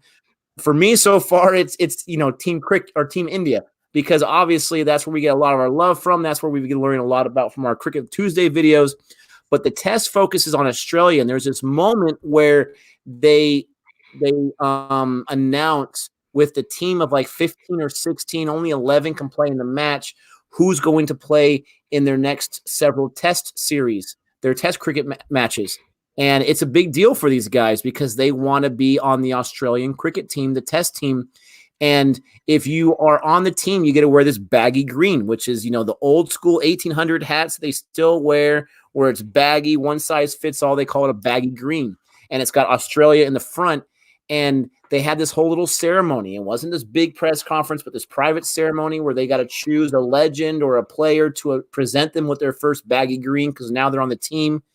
And Right. It was an emotional part of the documentary. These guys were just like so excited to get it. And it made me think of something that I'm passionate about, being able to receive this huge honor that not too many people get.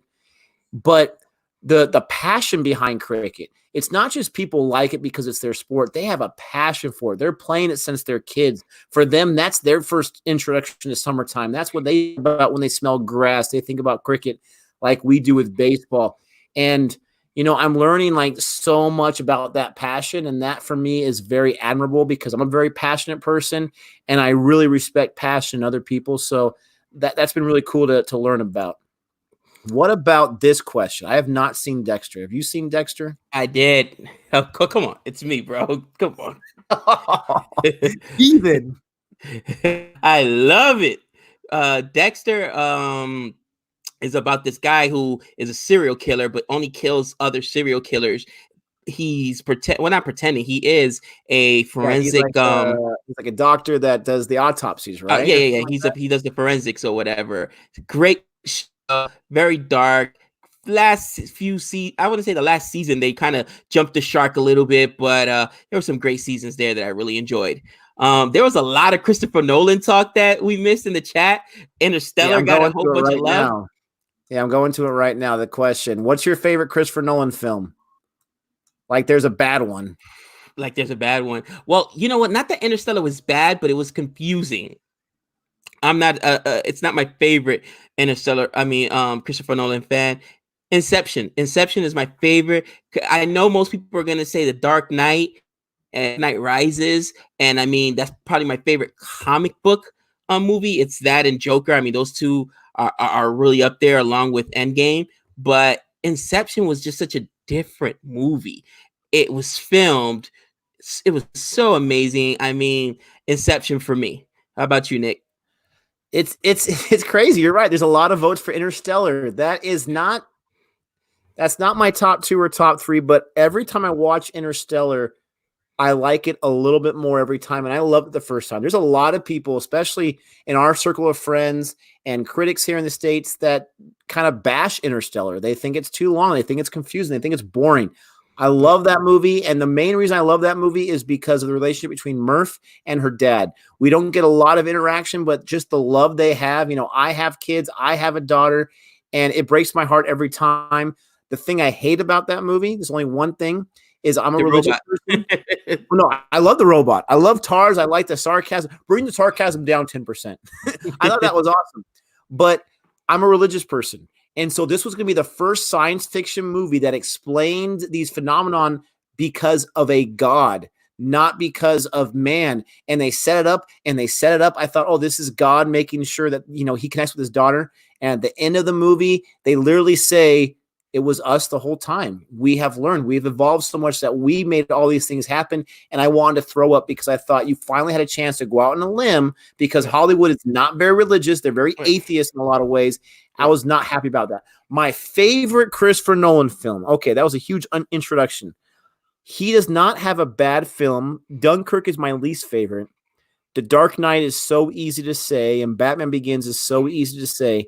So if we take those Batman films out, obviously, Inception is the winner. But since you already mentioned Inception, because Inception is a movie that you watch and you think to yourself, how has no one else thought of this kind of premise before? Dreams. We all have them. Some people can't remember them, but we all have a subconscious. We all have dreams, different layers of the dream. I was thinking, how did no one ever create this? But I'm so glad no one did, because no one could have done it the way he did it. Now, The Prestige is a fantastic film. The Prestige did not make a lot of money in the box office, but I don't care, because that movie is so entertaining.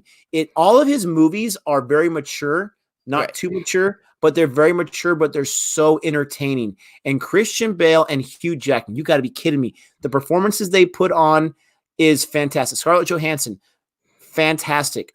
The whole, spoiler at the end and everything.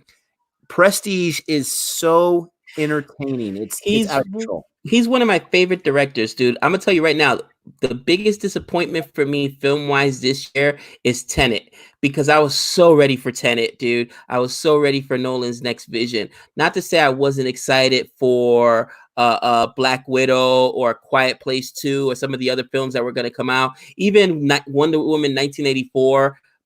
Already seen Gal Gadot Wonder Woman, so I kind of knew what to expect. Same thing with Black Widow. I wasn't as excited for those films as I was for Tenet, and now that got pushed back. So I'm like, oh, what are you gonna do? But Tenet looks amazing. Okay, so switch gears. Yeah, Tenet looks fantastic, and people keep telling us that part of that was filmed in India, which is really cool. So this question switches gears. Do you have to write exam to qualify for teacher? We could both answer it. Gabe, go for it. Do we have to write an exam? I think what are the qualifications to become a teacher here in the state? No. Well, obviously you have to go to university, college, and get your degree. Then afterwards you have to take state exams in order to be certified. You have to take for the elementary level, there's a certain practice tests you have to take. Every state has their own qualifications. Then you have to do what we call student teaching, which is a certain amount of hours with another master teacher like Nick for instance. He's a veteran teacher. He'll You be in the work classroom for with them. free for several months. Yeah. It's so hard. It's not easy. Yeah, so it's usually you have to do. My wife's gonna be doing it in the near future, but I want to say it's like almost 6 months. It's something. It's a long time, No, man. it's anywhere from Like two, 12 to 16 weeks. yeah, Usually 12 it's to about 16. 16 weeks. We don't have summer sessions of school anymore. So now it's Right. 16 weeks. But they pluck you out of university after you graduate. They drop to a class that they assign, you agree to. And then for me and most people, by the third week, you have 16 weeks. By the third week, you are Teaching taking that over class. everything as the teacher. So the first week, you'll do like a few lessons. The second week, you'll do half the lessons. The third week, it's all you. You have to be in charge when the kids are out of control.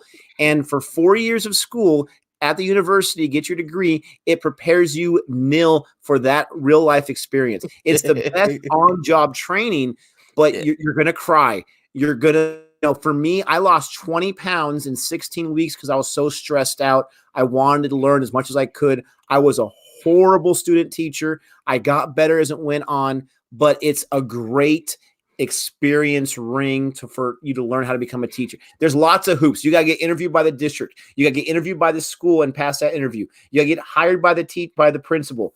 There's all these different things you have to do. And then once you get hired and you're working your first year, if there's any cutbacks in the district, you're the first one to lose your job because you have the lowest seniority. So you're surviving. And maybe in that school, they don't have enough seniority. So you get transferred to a different school without you have to agree to it, but it's either that or not having a job. So it's definitely not easy.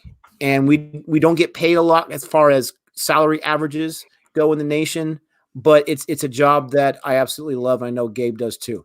Oh, absolutely. What is this question? Come on. Ooh, I love it. You guys see that? So again, Nick and I are super geeks. So we were on a field trip to, I forget, it was like either San Diego. We go to yearly field trips with the school for our grade level. And he's like, bro, this, I have not Netflix, I'm sorry, it was YouTube, and look what just came out. And I was like, what? And it was like Cobra Kai. Now, I love the bad guys. This is Cobra Kai from Karate Kid.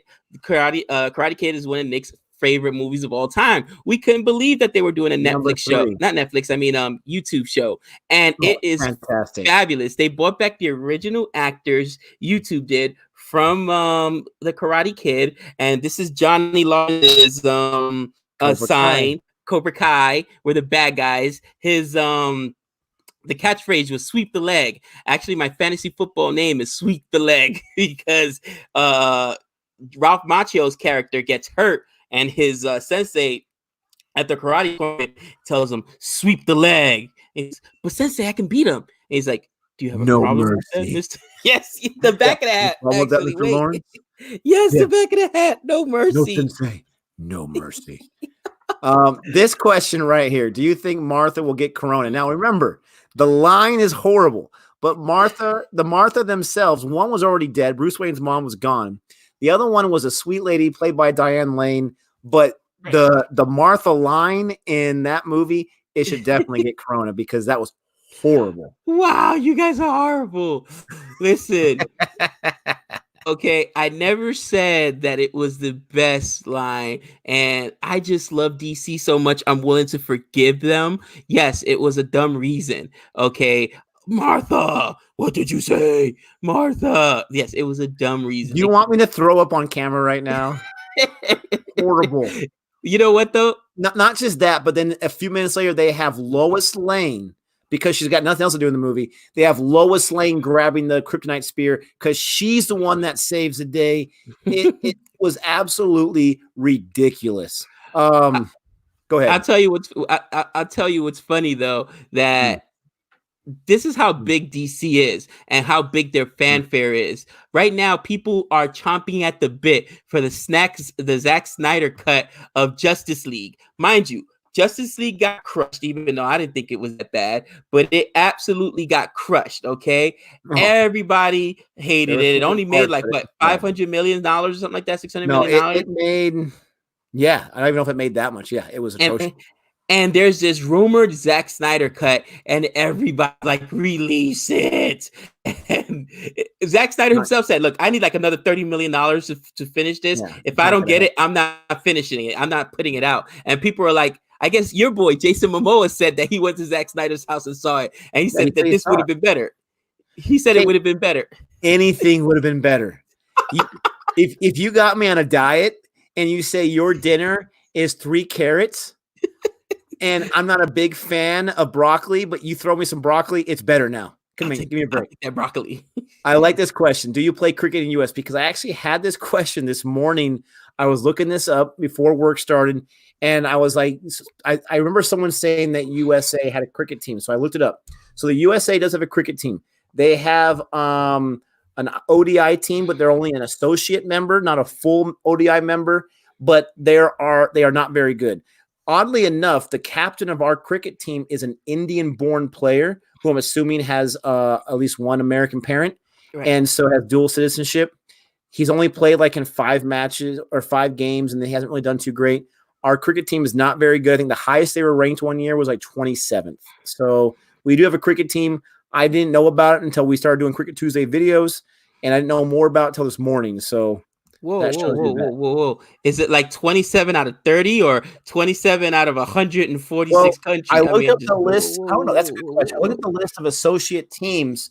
They actually lost their membership at one point because of some issue they had, but they gained it back in 2018 or so, 2019.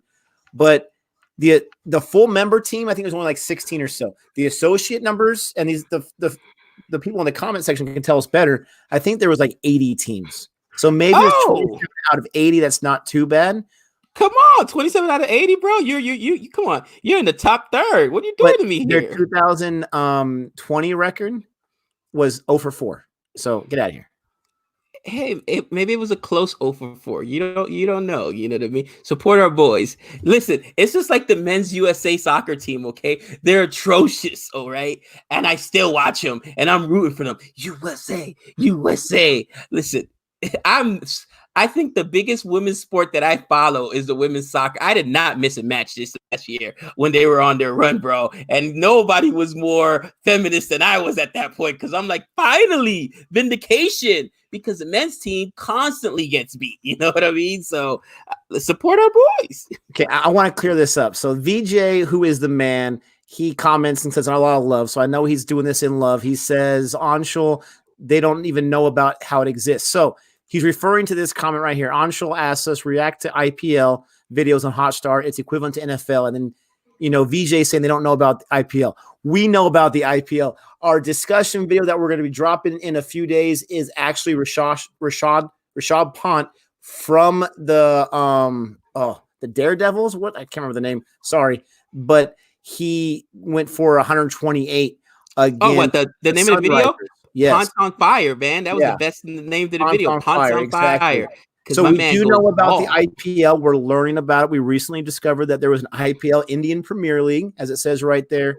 And we actually asked on that video, what is the best IPL team? Like, what is the Yankees of the IPL or the Patriots of the IPL? You can let us know. We do know, VJ, about the IPL. We don't know a lot of facts about them, but we do know that it exists and that some of the best players in cricket are in the IPL, obviously. India football. Same for India. Football team sucks. Yeah, I mean, international football is tough, man. And once you get into it, you get into it. I think the World Cup is still probably the biggest sport globally, because when World Cup time comes around, the entire, all eyes are on you. And man, the United States just, at least the men team, did not fare well. The women's team, they rock. They just took this last one, but man, eventually we'll get there, hopefully. Yeah, IPL is great. A lot of people are mentioning Virat Kohli. He is the captain of India international team. And he's mentioned quite a few times in the test show. Now, in the test show, they mentioned a million times how he's the best player in the world right now, but he gets a little fiery with Tim Payne, the captain of the Australian team. And I wonder, And Tim Payne's messing around with one of the other players on the Indian team. They're like, I know he's your captain, but deep down, you don't like him. No one can stand this guy. So I know he's a huge star in India, but I'm curious, does he have a reputation for having quite the ego? Or is that just the Australia perspective? 2 comments, bro. First of all, look at Akash at 9:39. Send us your cricket team to India, and we'll send you our baseball team to US student exchange program. That would be awesome. Listen, maybe I gotta find that comment. I'm all over those guys into shape. Then Leo asks, I'm curious if you guys have to take competitive exams to become a teacher. I don't think I told this story on here, or maybe I told it when we were doing our Jordanian video exam time, and the reaction to it about when I took my praxis test. And you have to take these tests in order to become a certified teacher and pass them. They're state certified tests, really long, hard. It's a beast to get through it. So you're in there, you're taking them on these computers. You can't even talk. They tell you don't get up to use the bathroom. If you do, your computer time keeps running. You get searched with a wand when you go in there, so you don't have any electronic devices or anything. It's insane the amount of test security. Anyway, I'm taking the test along with everybody else, and you're timed. And when your time runs out, the screen cuts to black and it's over. So I'm finishing up a last paragraph on this essay I'm writing. Okay, I've been there 3-4 hours. I'm exhausted. And the little clock comes on. Deep, deep, deep, beep. Screen shuts off, right?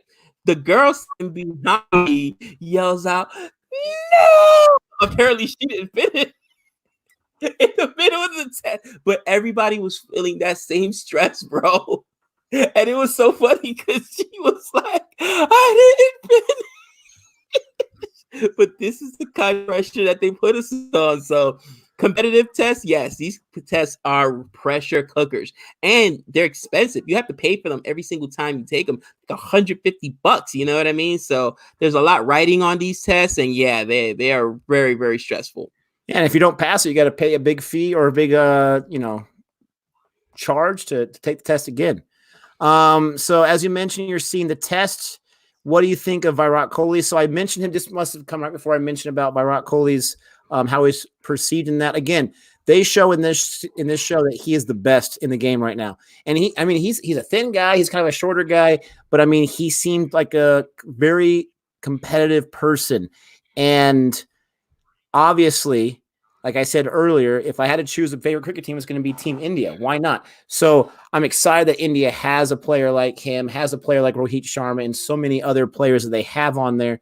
But they do kind of show him to be full of himself and egotistical.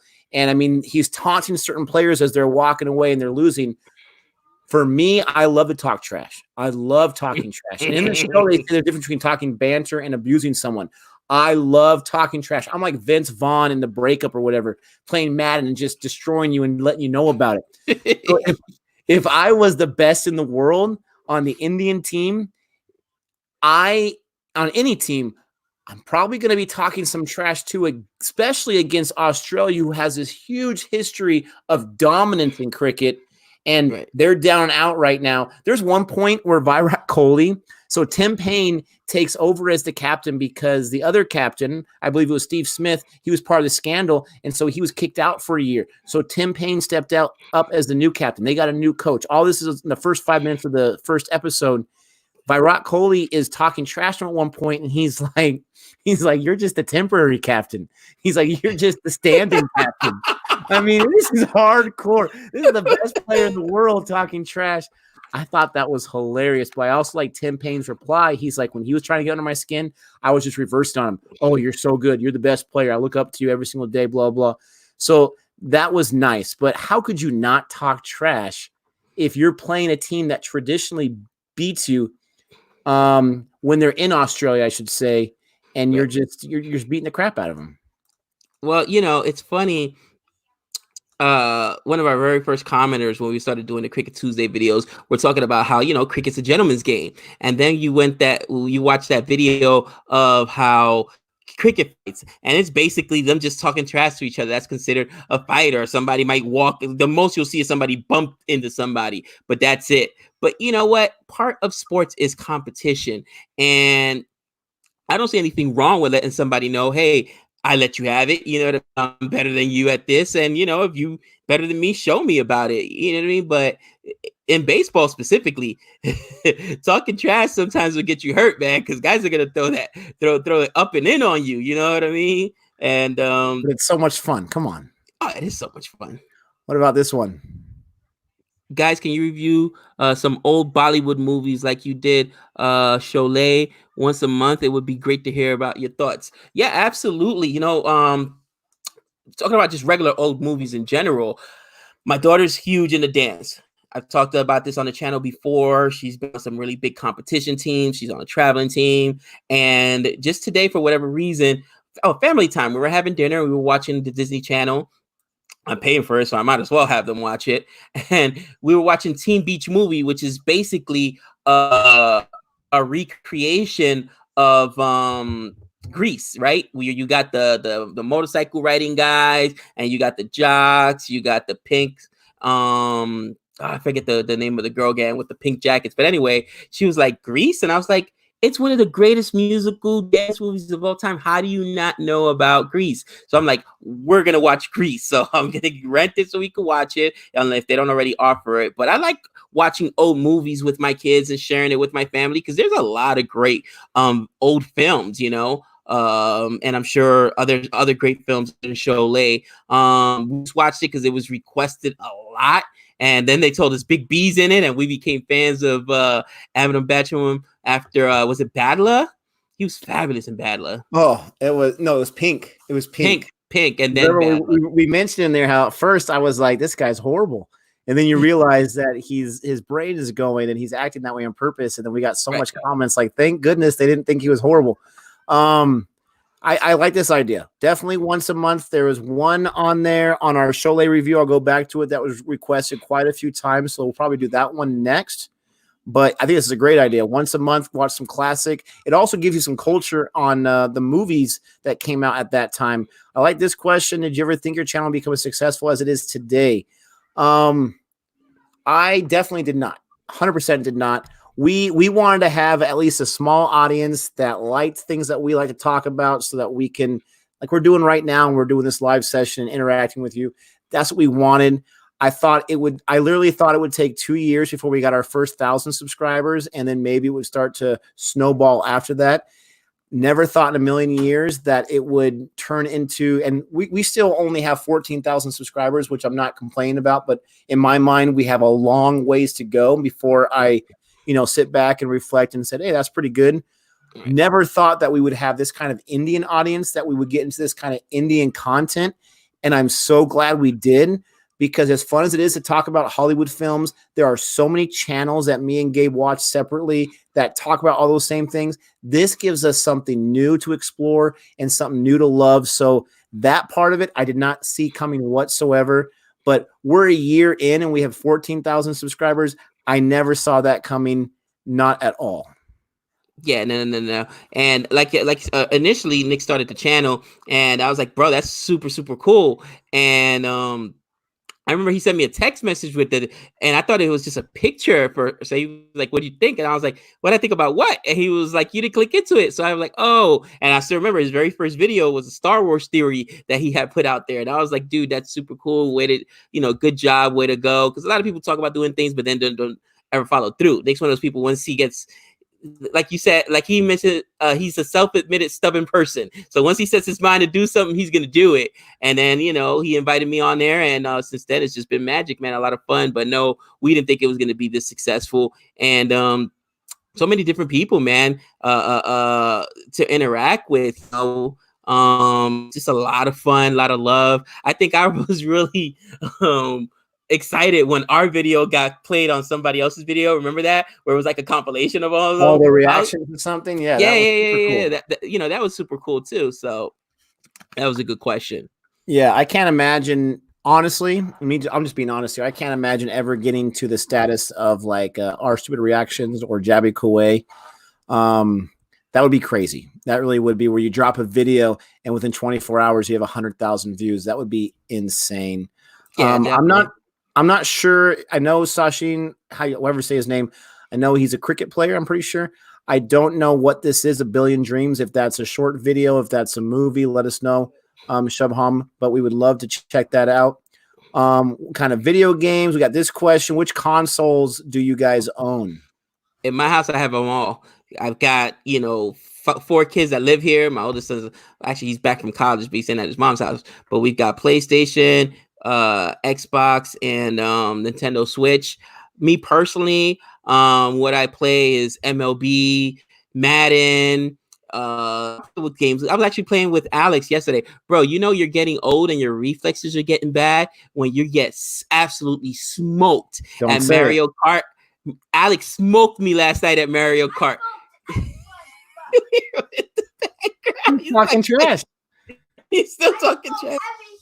Bro, it was hilarious. Every single race I lost. And then we were playing Super Smash Brothers, and I got killed like every single time. It was so frustrating. You know what I mean? My 8-year-old killed me. He let me have it. He said, "Get wrecked, Dad." Get wrecked. But oh man, that's awesome. So I mean, we're coming down to the 2-hour mark here. We should probably get going pretty soon. Any last questions? Go ahead and send those in at this time. We were asked earlier, do you have a regular schedule for your live streams? We should probably figure out a regular schedule and make more sense. We don't, but I have an idea, and I'll run it by Gabe right now. I'm thinking about doing a Saturday morning for us, Gabe. So it will be Saturday evening for India time. This Saturday, he'll let me know when he gets a chance. We'll get his schedule if that's something he can do. We can't do the mornings our time of the week because we have work that we clock in for, and we have assignments and obligations we have to do. But I'm thinking the next live stream will be this Saturday morning for you, Saturday evening.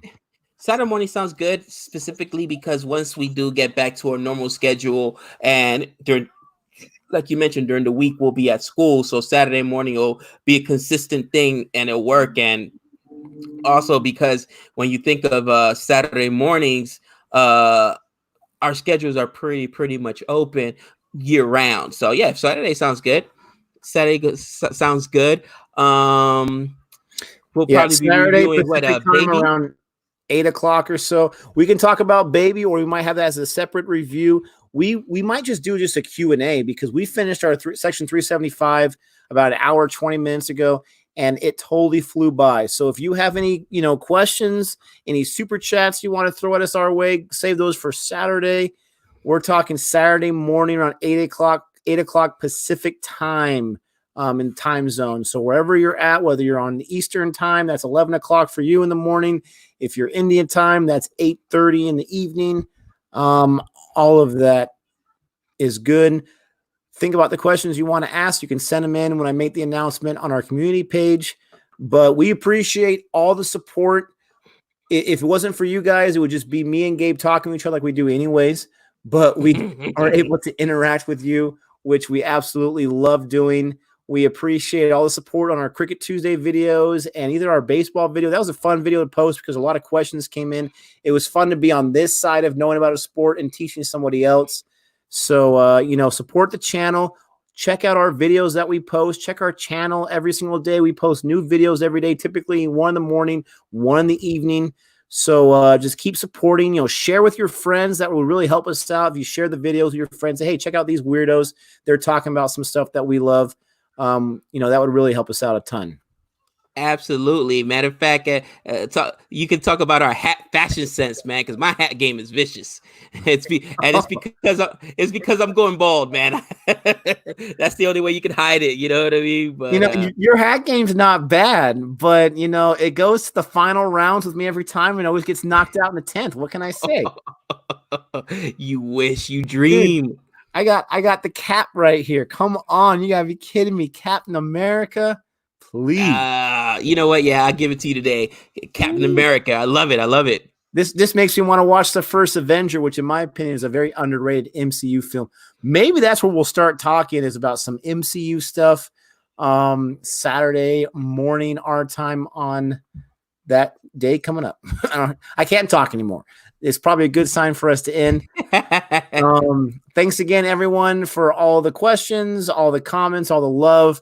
And until next time, we know all things.